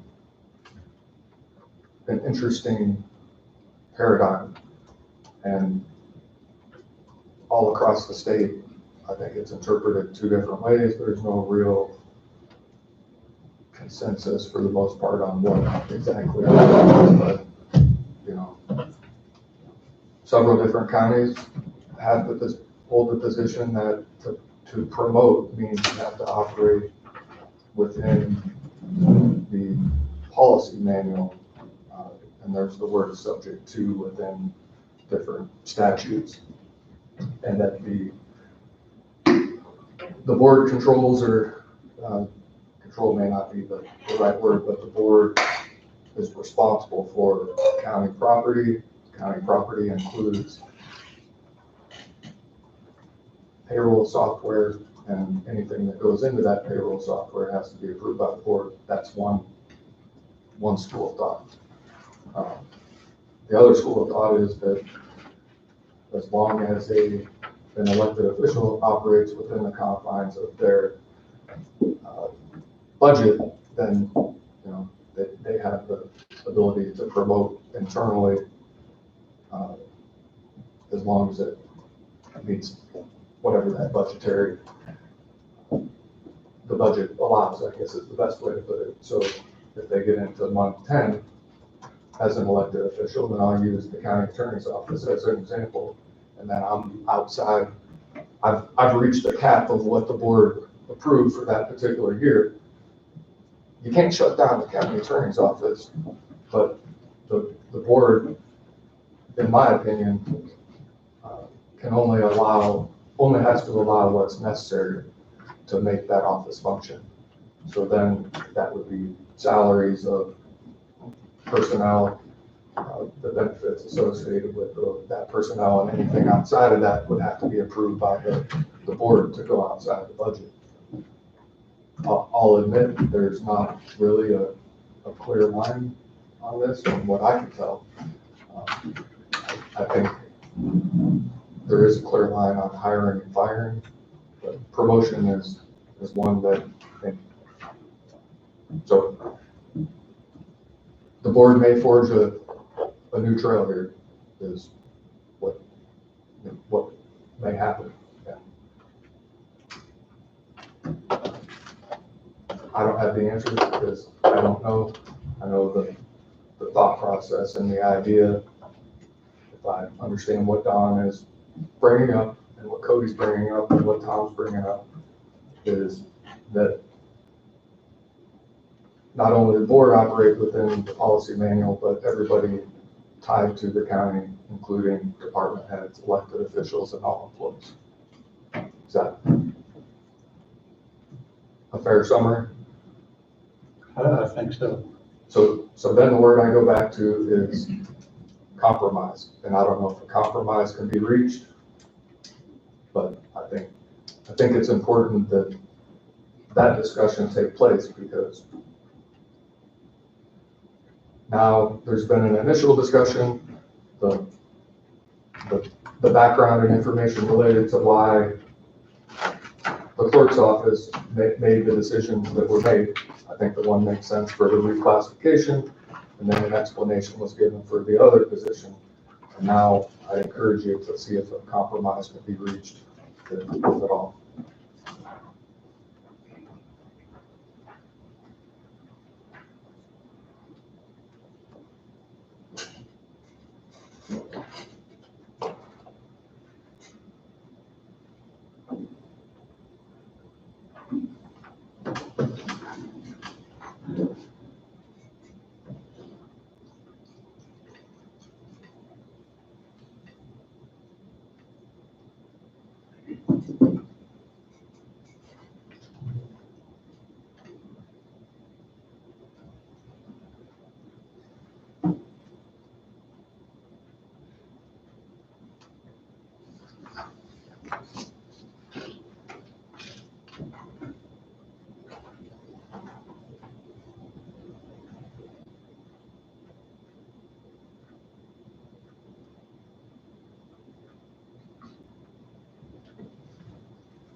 So, wait, last year we heard the statement twice about I'm an elected official, I'm gonna go ahead and do it anyway, even if you don't approve.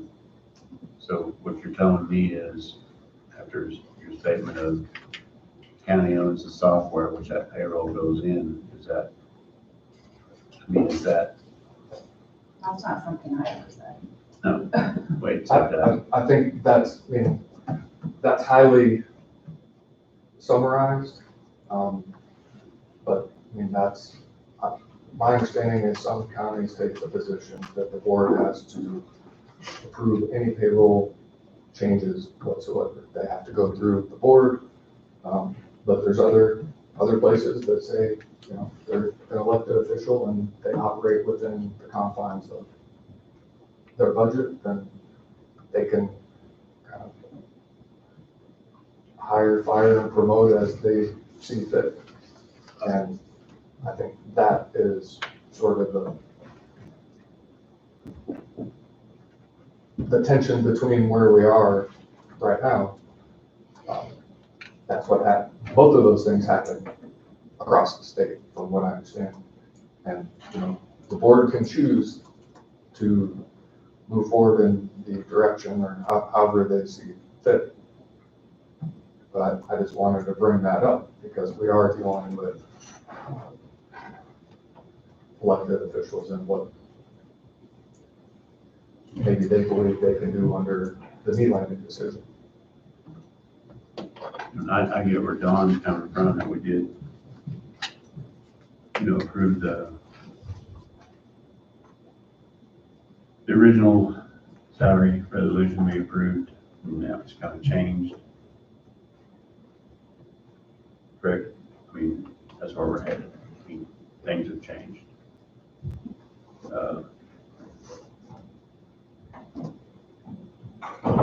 Where I'm going with that. I think we did in earnest try and do kind of what Fred suggested of, making a sacrifice. All the employees of the county making a sacrifice for this coronavirus epidemic we got going on and cutting back, and then all at once we got some people picking up the slack, I guess, for lack of better terminology. That's not at all what I'm trying to do with my employees. Not at all. For me, it just kind of feels that way. Maybe they're not. It just kind of feels that way. Well, when I hire someone in at a chart you approved previously approved, that was higher. I'm talking, I understand, but you previously approved him at 18.18. You approved him at $18.18 an hour, correct? No. With the assumption he's get a 2.3% raise, which is 40 cents. Instead, he gets $3 on $2, whatever. My meaning, I guess, is this. I mean, if last year I go back to 2 times we were told by other elected officials, not Angie, that, if you don't approve it, that's what I'm going to do anyway. So are we in the same position now? So, well, I guess.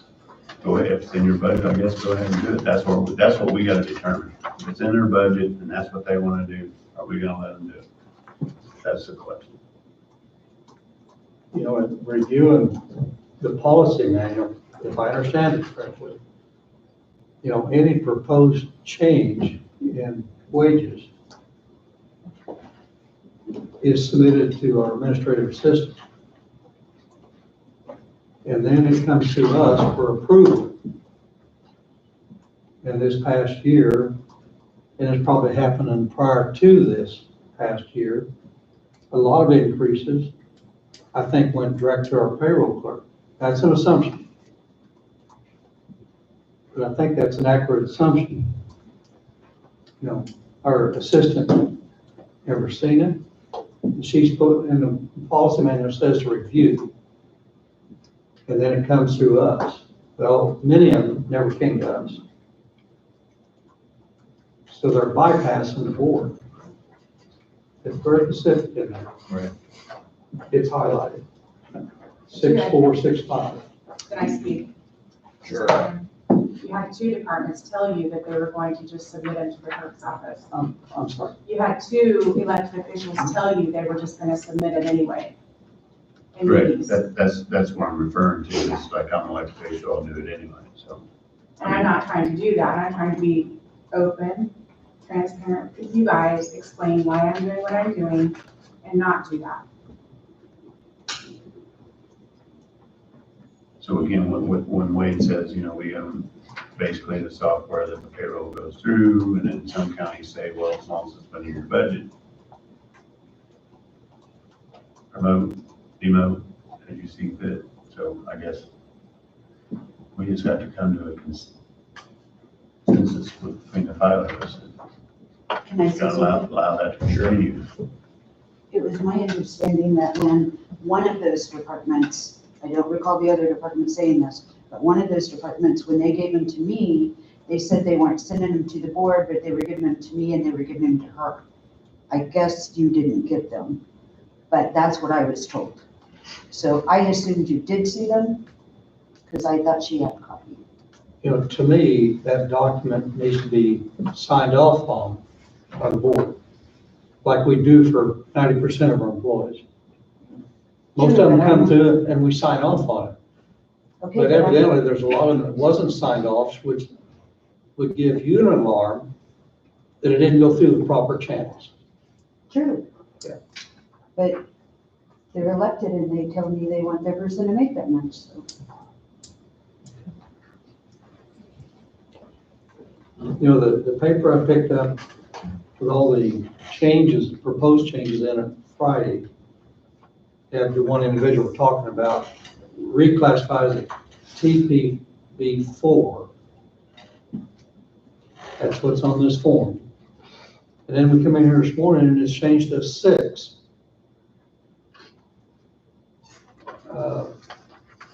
You know, we gotta, I know we gotta find some common ground, maybe reach a compromise. But what we're given as a board to review, we walk in here this morning, it's changed already.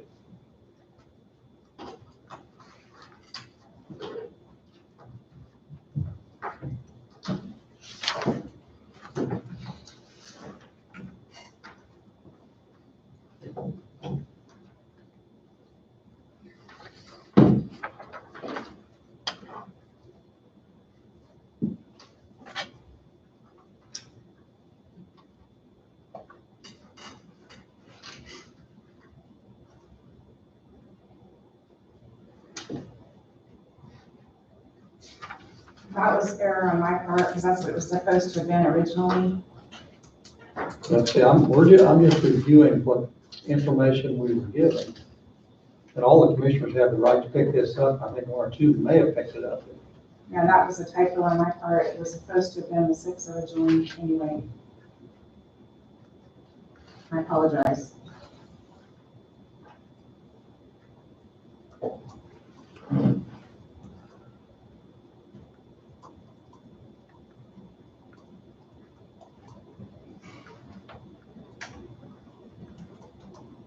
And I'm not meaning that in a bad way when I say, you know, a couple other elected officials came last year and said, you know, I'm gonna do it anyway, even if you don't approve it. I don't mean that in a bad way. I'm just using that as a reference to, you know, we're in the same situation again this year. So, you know, should we have stood up last year and say, no, you can't do that because we own the software? No, we didn't. So,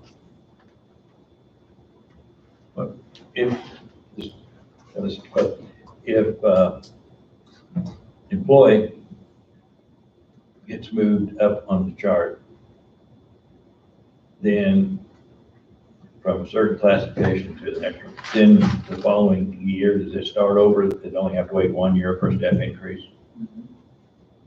And that's happened on a department in here too. And that's not noted for you guys to see. So in other words, if they are moved up in a reclassification this year, next year, they only have to wait 1 year for another step? Our manual needs to be rewritten, they still need to wait 2 years. Well, the point I'm getting to is, I'm kind of like ways, I'm trying to compromise here. And I'm gonna take the first person that we talked about, instead of going to the 6. Maybe, what if we went to the 4, which is actually higher than what they're making now, knowing that in a year's time, they're gonna be eligible for a step increase, and hopefully there will be a CPI on top of that. Go to a 4 or 5 with that person, and instead of the 6. I'm trying to compromise. I know. But I go back to the years of service that she's put in, and you have people that's been here 7 years and that are making that. And she's handling the payroll, the insurance, this mess that we're working on right now, COVID-19. I mean, there's a lot to it. And then she's also stepping up to be my chief deputy. So I really can't, I don't think it's fair to her, you know, to.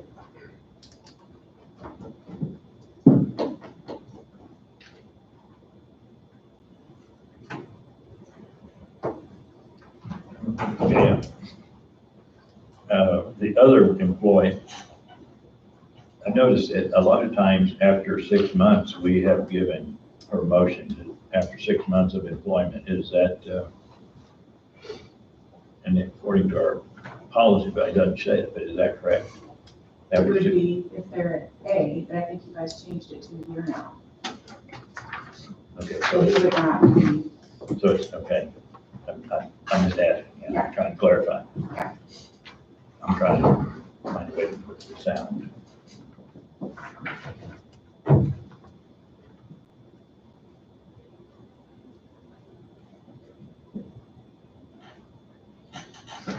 I guess I said all what I said to say this, and I mean, we pretty much allowed it to happen last year for them to promote and advance raises, or however you want to word it, as they saw fit for their budget.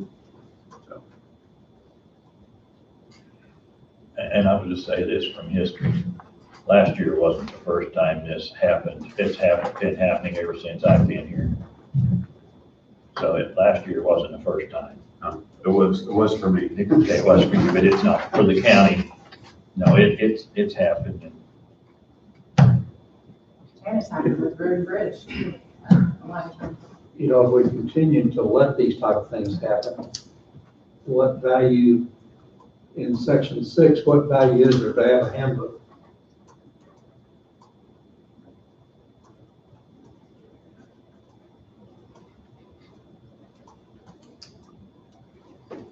I want to read something from the statute, current statute that's on the book. This particular statute is for the sheriff's department. There is similar, if not exact same wording for other elected officials. And it states, this is chapter 19-805, section D. Any personal action taken by the sheriff under this section shall be subject to the following. 1, personnel policies and procedures established by the Board of County Commissioners for all county employees other than elected officials. And I believe that exact sentence exists for the sheriff's office, for the clerk's office, for the treasurer's office, for all the other elected officials in the office or in the county. And that's 19 what? 19-805 D. Oh, the one. That's right there. I read that one because it's there. So if that means nothing, this issue is not ours. This issue is above our pay grade. And I don't know what it's going to take to prompt. I don't know whether Wade has to take action to request something from the state level. But to me, that's pretty plain, simple, understandable text.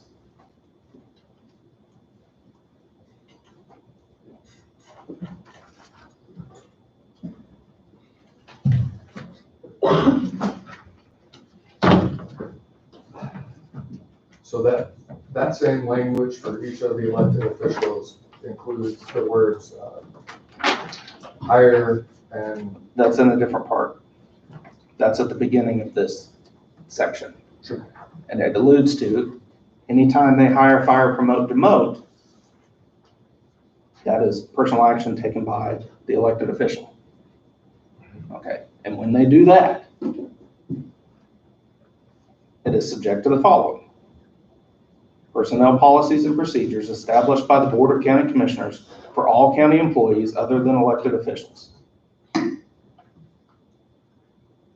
And in the context of hiring, fire, I think that answer has already been made, that Right. elected officials get to make those decisions, even if they're outside the policy manual. The one that maybe is not as clear because there's no real answer to, that I'm aware of, is promote. And promote means a number of things. And I think that's where some of these other counties come in and what their interpretation is. I have discussed seeking an attorney general opinion to maybe flush that out. Because you have promote and then, you know, what does the word, two of the key words in that whole thing are subject to, what does subject to mean? And I don't have an answer because there's no, you have the tension between the two. So I'm just giving you my, I only brought up what I brought up so that you have kind of the two different schools of thought, and I don't know which one is right and which one is not right, but you do have the option to decide one way or the other, and you know, I think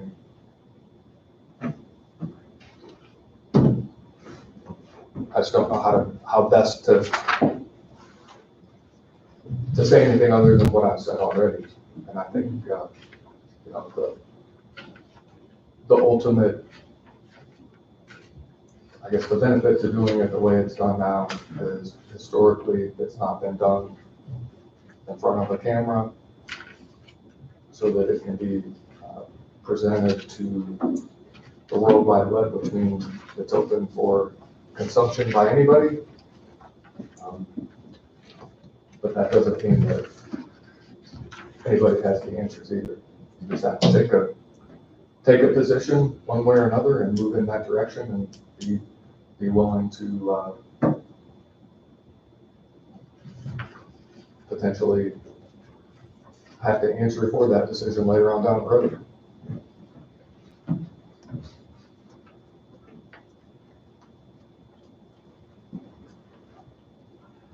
I would guess, in a way, maybe according to our policy, if we took out the ones not eligible for step increase and awarded, we could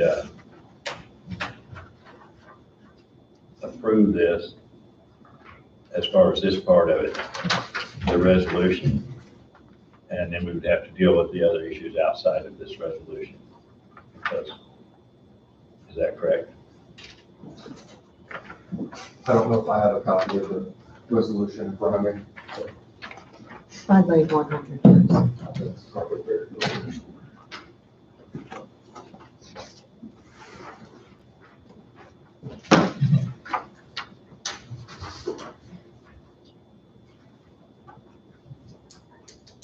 Mr. Chairman, can I speak again? I guess I would just like the board to consider that, and what it takes to run my office and what all we handle on a day-to-day basis, that you would realize that I know what I need in my office and that you would respect that. And also realize that it's just like when we come to year-end transfers and you trust me with the money that we're transferring out into reserves to allow you to fund different things that come up throughout the year. And I guess I'm just asking for that same workmanship together, because, you know, I work hard for you on that at the end of the year as well. And you always kind of tell me, well, you know what we need to do, help us out. And then you still make your final decision, but I just would, as I always have followed your policy, I hope you would consider that this is not anything I'm trying to do outside of that. It's just what I feel that I need to do for my employees and my office and what we've got coming up, and I'll leave it at that.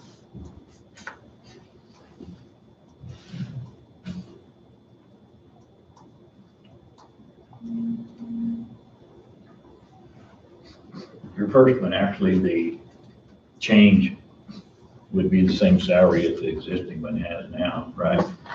What you're moving the other one into long-term. Yep. Had 2 long-term employees, one just long together and moving, and now you're just moving another long-term employee into the same position with the same salary that that one is making.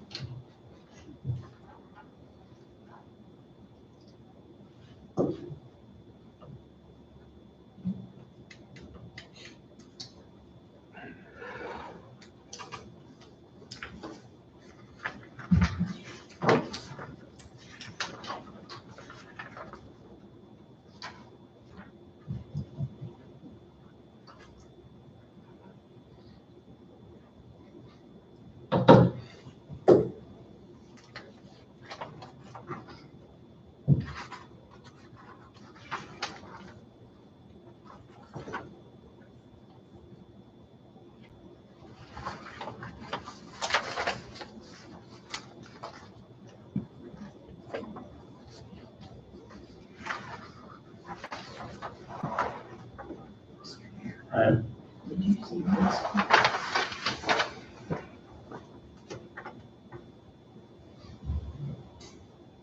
Was it TPA 6? The sheriff's not here to discuss that. There's no dispatcher in here. We don't even have positions or anything. Sheriff's not here to discuss it.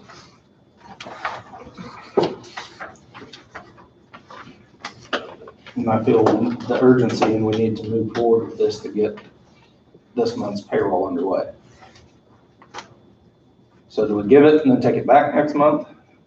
Or do we not give it so we can discuss this again? trying to get us off a square one here if I can, I guess, for lack of better terminology, but I like the fact that this is, everything's being recorded anymore. I mean, if other officials come and said, you know, I'm gonna do it anyway, even if you don't approve it. I'm not saying that's what Angie's saying. I'm just saying, if that's what I guess they think they have to have, then at least the voters can make their decision based off of what they see on recording.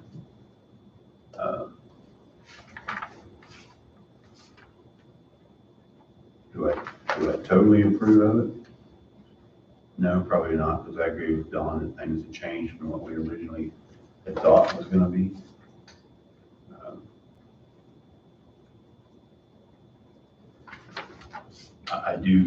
I do get the fact that some of these, even past years raises, I mean, Bob said it's been going on for years, so I mean, sounds like status quo to me. I don't know how else to say it.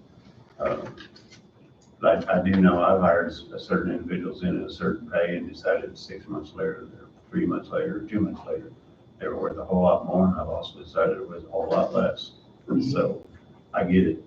I understand. Well, that's where I'm at with my hire, that I feel like to justify his knowledge and everything that, you know, he's worth that.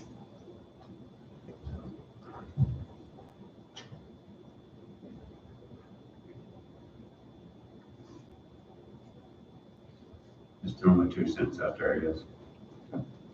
And I think it's important we try to get things resolved so Denise has the opportunity to get payroll in place for April 1st. Got to get it dissolved. I'm sorry. We got to get it dissolved so she can do that. I guess the other option, without the other department head here, county sheriff, if we can't get things resolved, you know, we would be able to put the changes in place till May 1st. And I don't know whether April 1st is a hard date or not. I've only been here 3 years, and to me, it's been the date to work with. But without Randy here to discuss 12 or 13 different employees, situations, I'm not sure we accept the resolution as presented today. And I'm not trying to be a hardcore person, other than I think it's time to take a stand. You're talking 12 or 13 now, you were talking 5. Well, there's 8 that received step increases that weren't eligible, and then there's 5 other employees. It went from a TPA 6 to a TPB 3. There's 2 that received 3% increase, or 1 received a 3% increase. 1 of the employees received an 11% increase in pay. There's another one going from an LEA 4 to an LEA 6, 2 steps. So in that particular department, we're talking about 12, 13 employees. See where you're at now.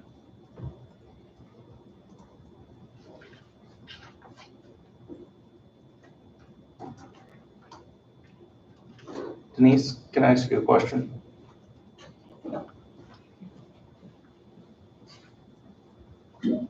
Do you have any payroll notifications from the sheriff's department that weren't approved by the commission from last year? Yeah, I'd have to go into. Uh, I do. Yes or no? You do. And probably the previous year. So what I'm getting at is if we hold this up because the sheriff's department is gonna approve it, because the sheriff's department is probably gonna get them anyway. And I will agree, I think that any time that they have come in, any elected official, anytime they came in and asked for something, they eventually got it, whether we approved it or whether we didn't. It needs to come through the proper channel so we're aware. I fully understand that. I fully understand that. And to me, that document, if it's not signed off by our chairman, then it should be changed and issued to our payroll clerk.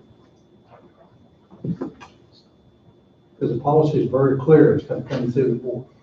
See, I don't think that's fair to me because I get screamed at Nylander and I'm not in the middle of this. So Right. you guys need to work that out. Well, that's the reason I But think when you need somebody to. gives me a rate change, I'm gonna do it. If that document is signed, it's going through the proper channels. But that's, And then there's no issue, you wouldn't have an issue. that's not always gonna be the case because a lot of times they've done it and they didn't sign it because the commission did not approve it. It wasn't signed. It just happened because they presented it, which they have that right to. And the sheriff's department's not the only one that No. did that. I'm not.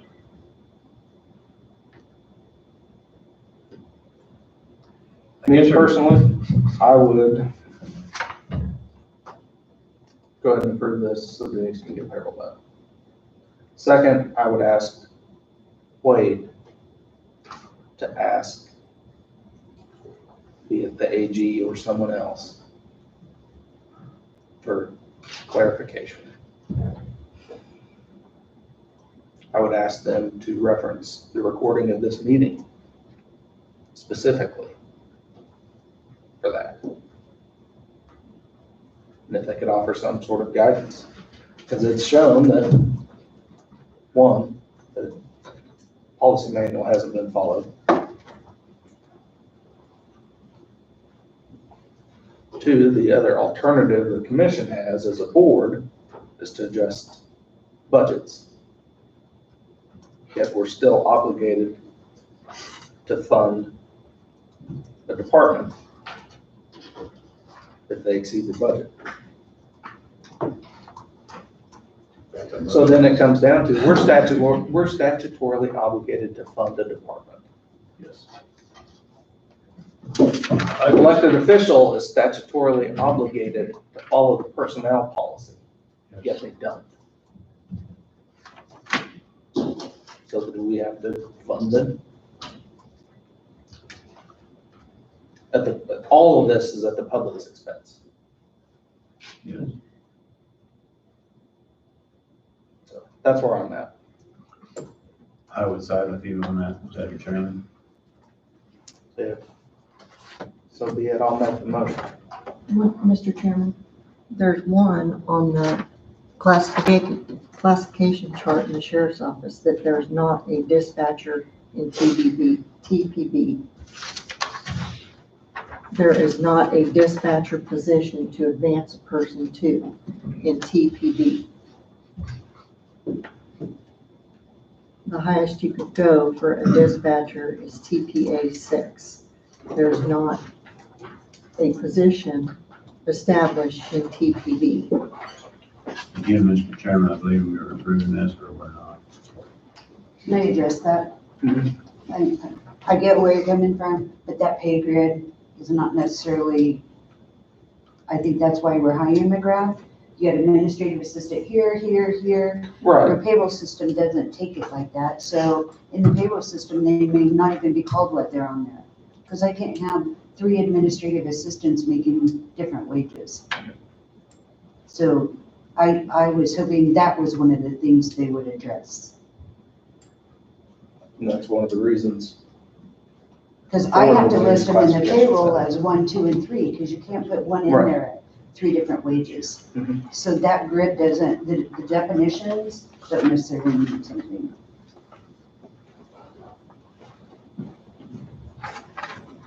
Mr. Chairman, Yes, Karen.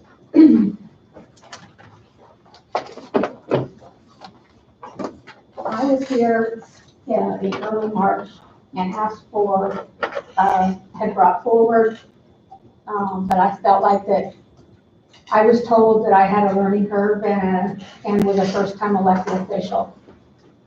And I had asked for you guys to review that. I'm asking now, did you guys review my salary? And take that into consideration.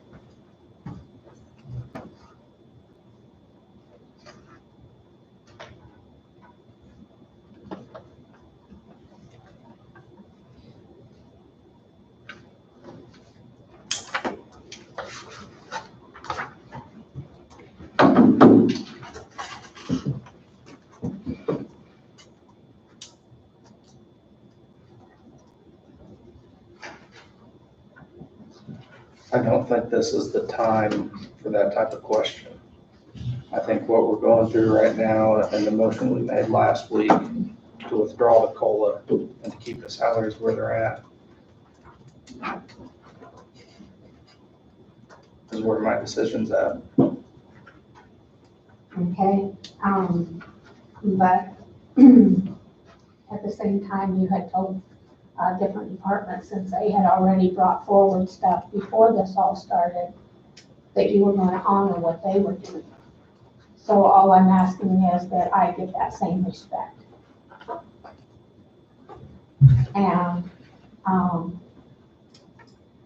you stated earlier too that there's things that could be clearer with the sheriff's office,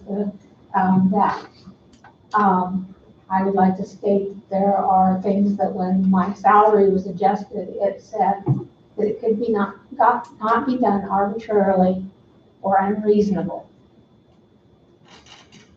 Now, I'm gonna speak to arbitrarily.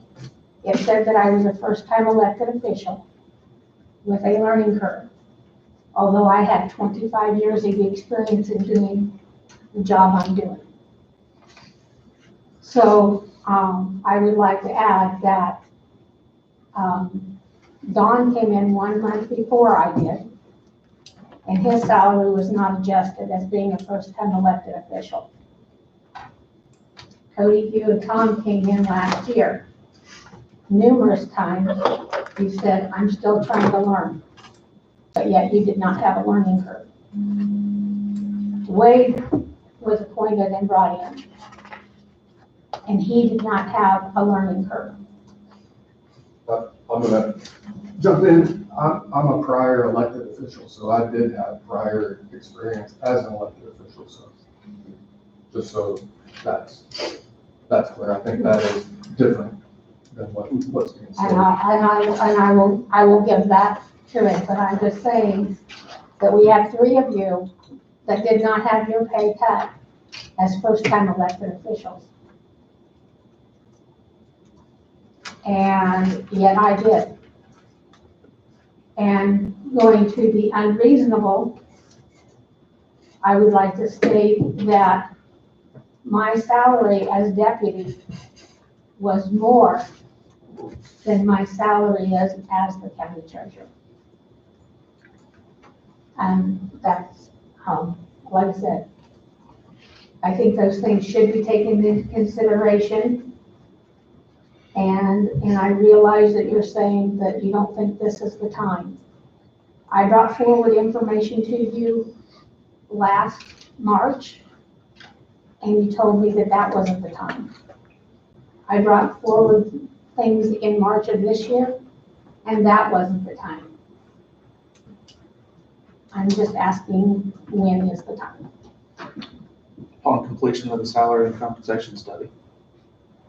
Okay, so we've already done 2 of those. I mean, 2 have been done. We internally, yes, have done that. Okay, so I'm just saying that what you used to base for the basis, what was used as the basis at the time my salary was adjusted, I would like for you guys to look at that, put a pencil and paper to that, get some numbers, get some percentages. because I have. And all I will say is, you guys can keep putting me off, but I'm not going away. Thank you, Karen.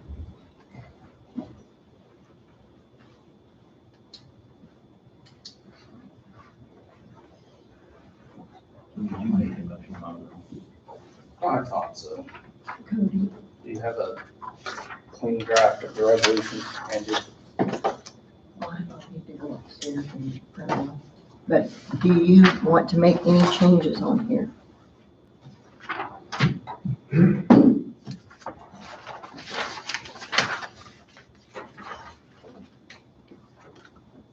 What about the one that is in the position? One thing I can say, Wade, is that we spent a lot of money on some high dollar attorneys a few years ago and a lot of years on our policy book. And I think that we have discovered over the last few years, or a couple of years, that we didn't get a whole lot for what we spent. A lot of things need to be changed, and commission needs to abide by all their policies, so.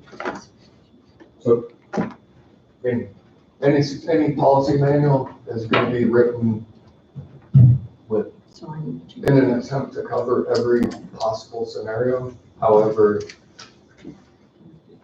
just as time progresses, you discover that there's something that wasn't covered or the wording could have been worded differently, and that's the same thing with any legislation that was passed by our legislature. The intent is to make it clear, make it sound a certain way, and to cover a whole variety of different situations, and then when something happens or somebody challenges, and it's as simple as the word may and shall, or, you know, where a comma is, or where an and or an or is, and then we're dealing with things that probably in COVID-19, we would have anticipated that that would be something that would sort of flip things upside down to the point where decisions have to be made in the best interest of the public, is what the board's trying to do. So, yeah, I look at the policy manual as a fluid document that is going to be ever evolving and changing as different provisions are reviewed and looked into, and you know, the intent maybe at the time it was written might have been to have it mean a certain thing, but then when it gets read in combination with, for instance, what was done several weeks ago, you add 5 words after where it says approved by the board, and that changes the entire complexion of that particular sentence. So we'll work on it, and I'm sure We need to work on it. the provision you have isn't the only one. There's many others that will need to be reviewed, but well, I understand where you're coming from, and I'm trying to lead you the best I can, lead you in the right direction. I don't have all the answers, but I appreciate it.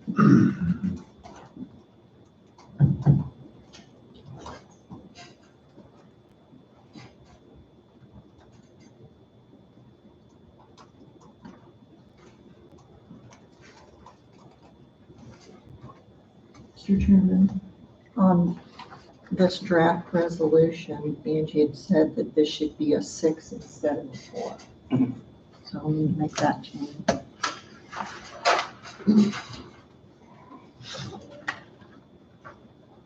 Mr. Chairman, I need to be excused for 1 minute, please. Let's take a short 10-minute break because Donna needs some time to get a cleaned up resolution for us.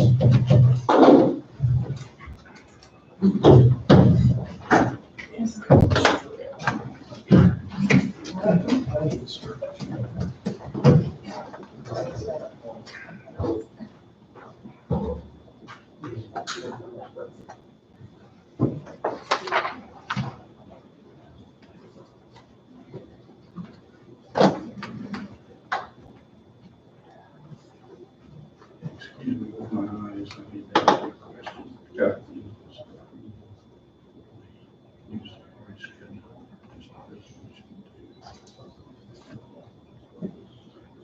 Just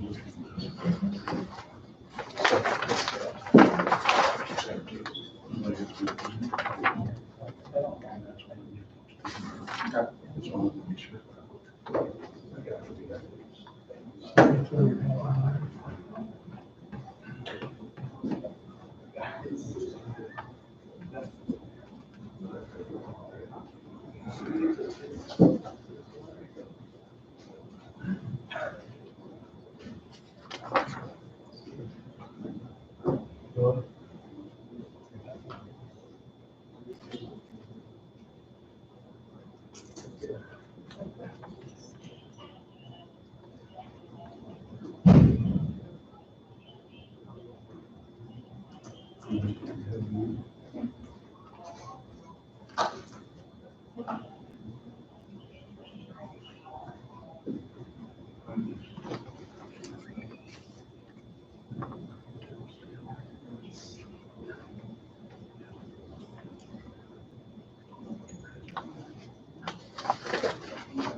Another cup?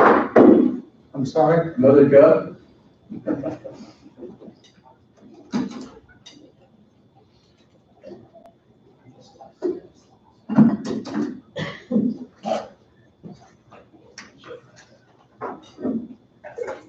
I need something that's got a little more kick into this for it, I understand. Isn't that Jerry?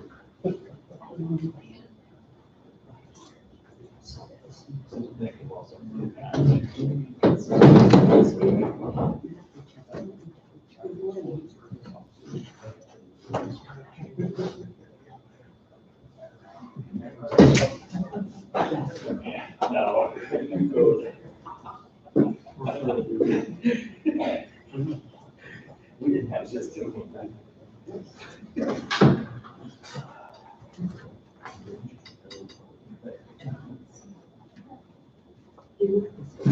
Signature. Yes.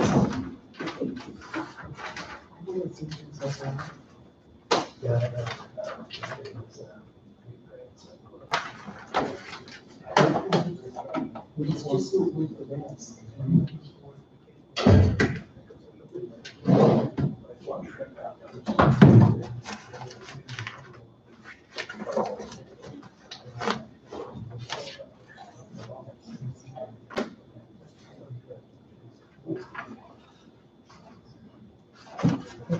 She started calling me between this time. Thank God for video chat. Thank you.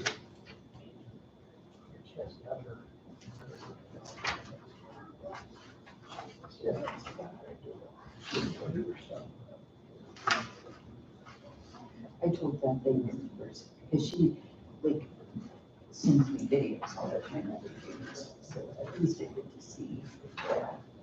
And I try to video chat him at least every other day, so that he still hears my voice.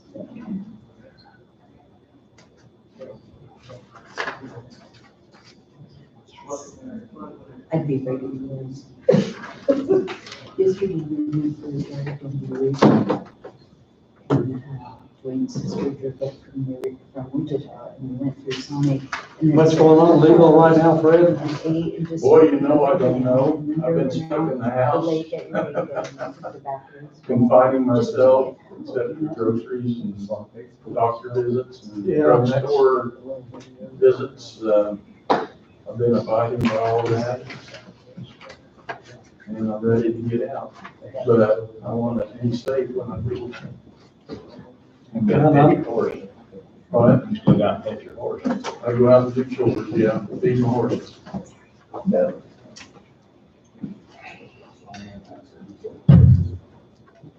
So you can come down and help me plant about 1.5 acres of garden, and I'll push you to do it. Well, I helped my wife plant a little garden yesterday, but it wasn't 1.5 acres. Who would make an 1.5 garden, Don?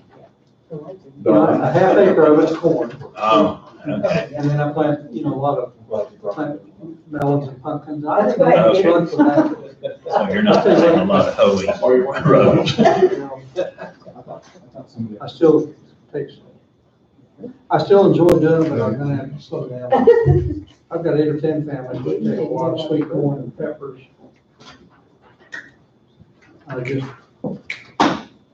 Then we got quite a few people that come pick sweet corn, which. Thank you, I appreciate that. Okay.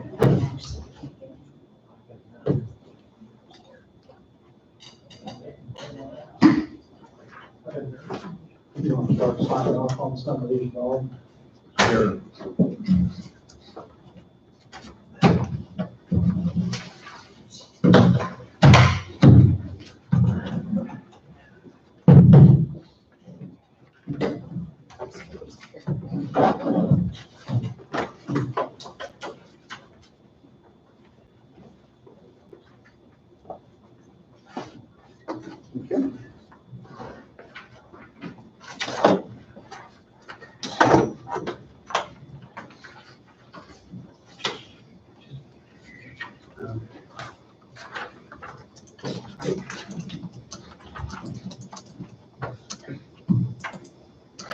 Mr. Chairman, before we get started, before you make your motion, I have a statement to make.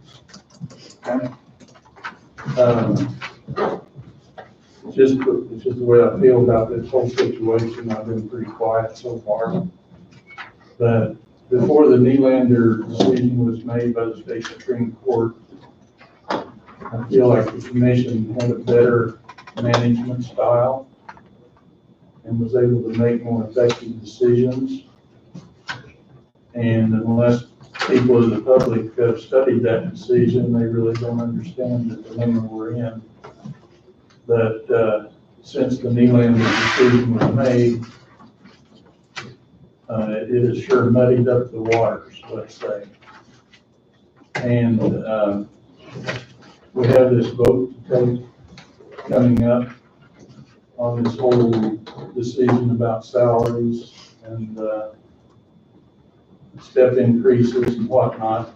And I know it's going to look like a cop-out on my part, but it really isn't, because I spoke to the chairman before the meeting and before any of this was ever presented, that I was going to have to abstain on this vote. And so I just want to make the statement that I am abstaining for a personal reason. And I just wanted the commission to know that. That's all I got to say.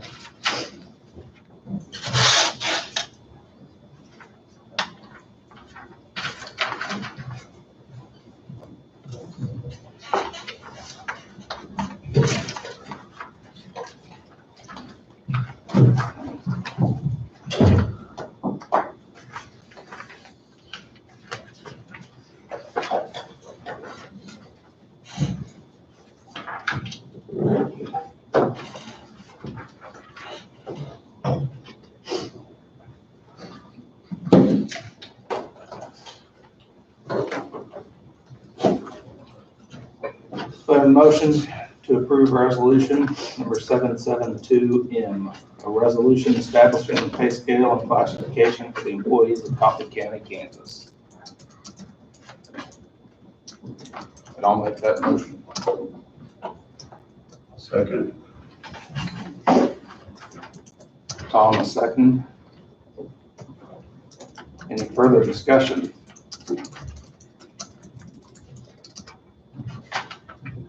All in favor? Aye. Aye. Opposed? Aye.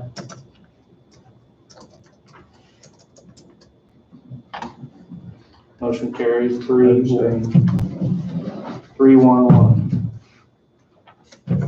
Angie, I'd like to have it documented that there's nobody that appreciates it, but our employees do for our county. I fully understand, and they need to be paid well. I understand that. But when we step outside of policy, as much as we have this time, I am totally against it. I'd like for you to so know that my no vote is we've got to take a stand on our policy and abide by it. I understand what you're saying, Don. I think our motion last week stated that we were gonna stand by our policy.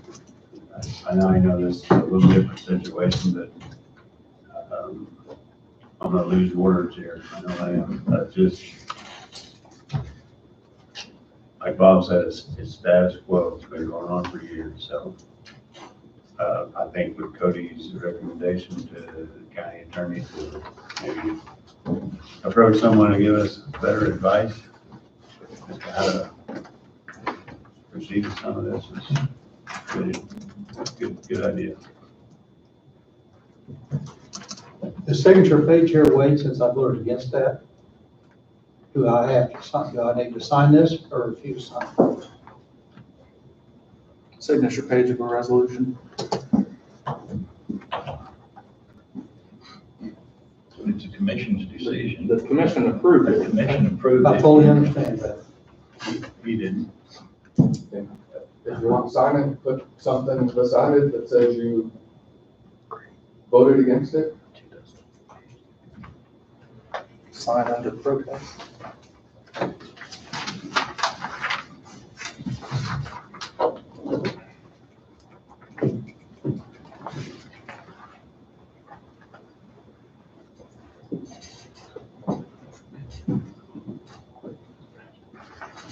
And I think if somebody comes back and takes a look at it later on down the road, they want to know who voted how, and there's a clear indication within the resolution that's passed. Since I abstained, they either voted for or against, did I sign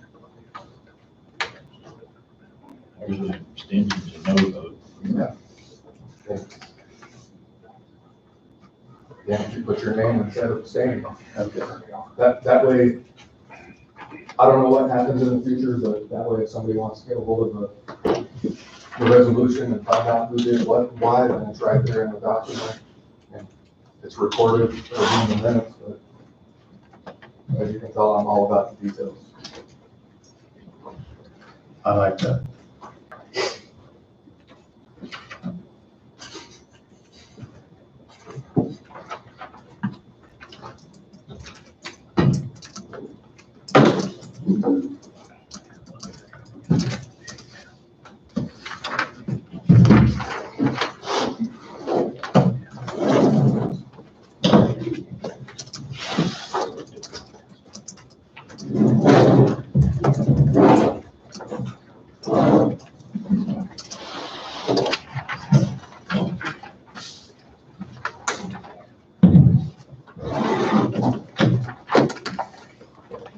You have anything for roundtable, Wade? Yes. I need to request 2 executive sessions. One will be a request for the commission to recess into executive session consultation with the county counselor to discuss county litigation for matters deemed privileged under the attorney-client relationship exception to the Kansas Open Meetings Act, KSA 754319B2. And I'd request the board, myself, and Denise for this one. Or 10 minutes should be more than enough. Go upstairs and come back. Right. Included in that 10 minutes, Yes. okay. So we Dawn has moved. Is there a second? I'll second it. All in favor? Aye. Opposed, same sign. Motion carries 5-0. We'll go in for 10 minutes for the commission, Wade and Denise to return here at 11:52.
Still got a couple minutes.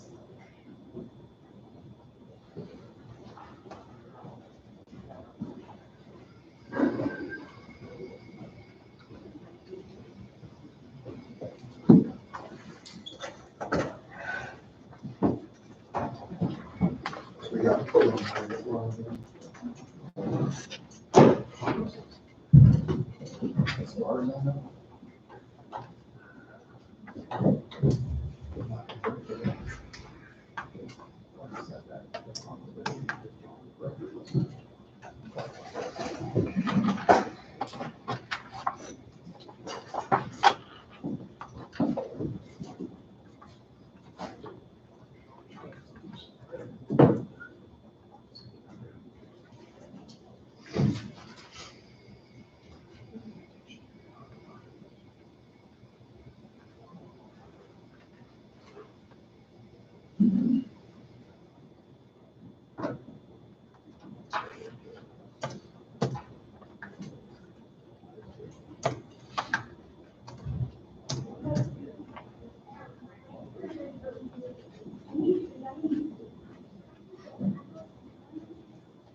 I just seen them on both sides. Yeah. Don't know why, they both fell down. Still got a minute and a half.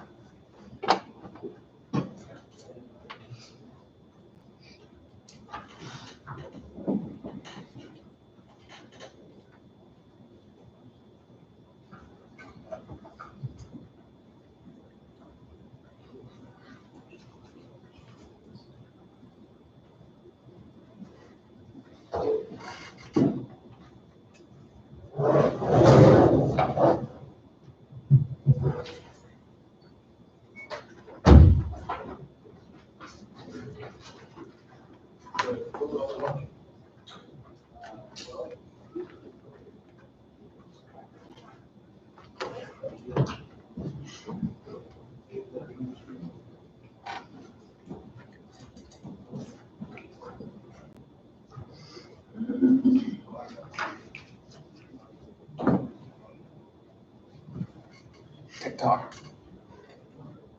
I'm not doing. Yes.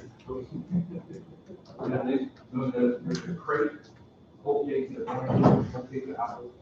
And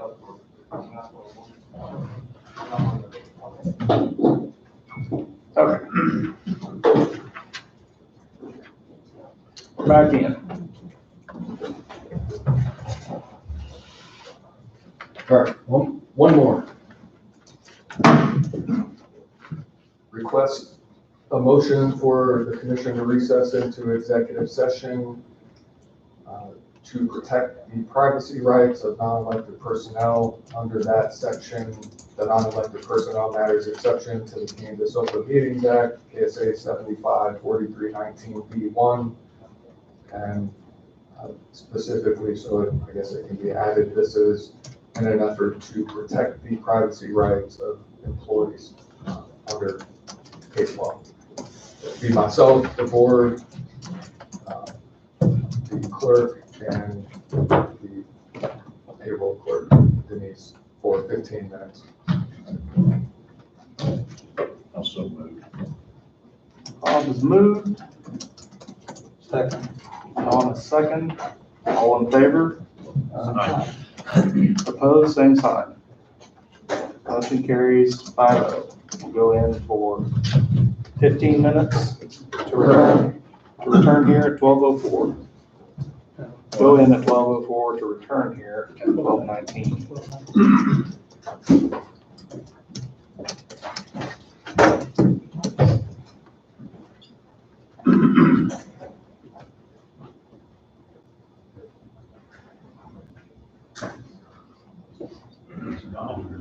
Donna, you're leaving our papers down here for us. If we lay them over.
I think for me, that's enough for one day.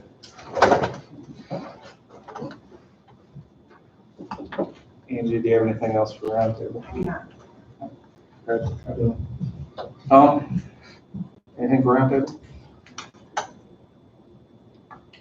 No. No. Tom? I don't. Donna? Yes, I do. Rhonda Gilbert asked that this be reviewed by the commission. She'd like to waive the landfill fees on a property located at 721 Allegheny in Vernon. She couldn't be here today.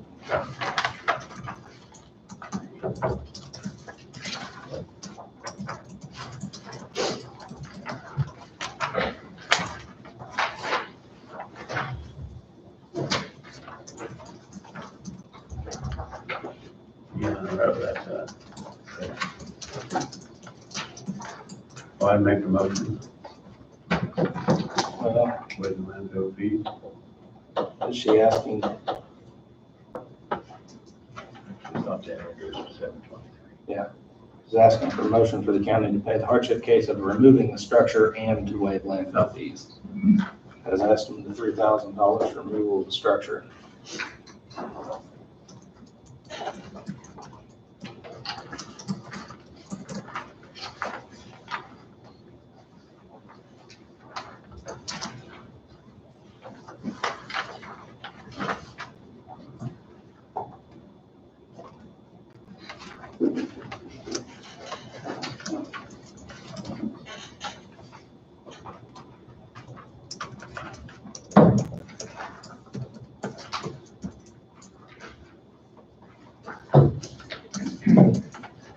My motion was gonna be based off the landfill fees, I apologize.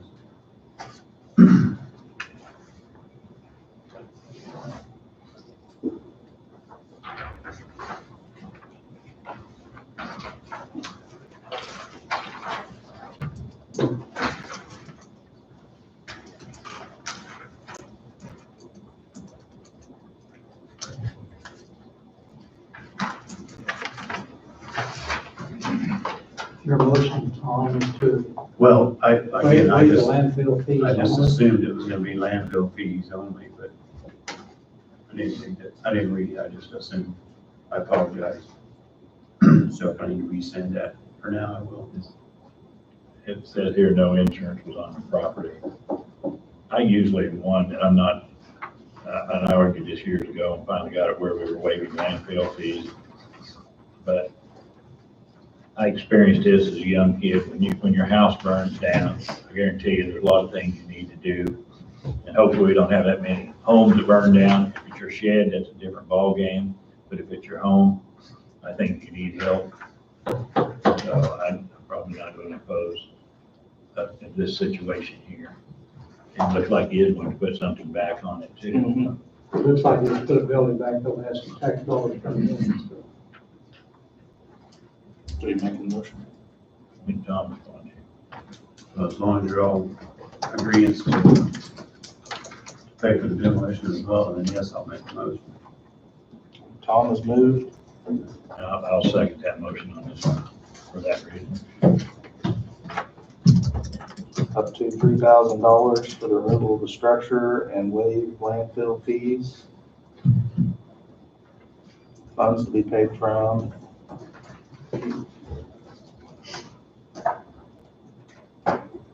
Community improvement. Yes, General fund or reserve? community improvement fund. A reserve, We still have a lot of money. but I mean, general to do Let's that budget year. Let's just do the general. If we ever need a bunch of money, we take it out of there, transfer it over to the. So Tom moved and Bob seconded. All in favor? Opposed, same sign. Motion carries 5-0. Anything else, Donna? Nope, that's it. That's it. We'll adjourn at 12:25.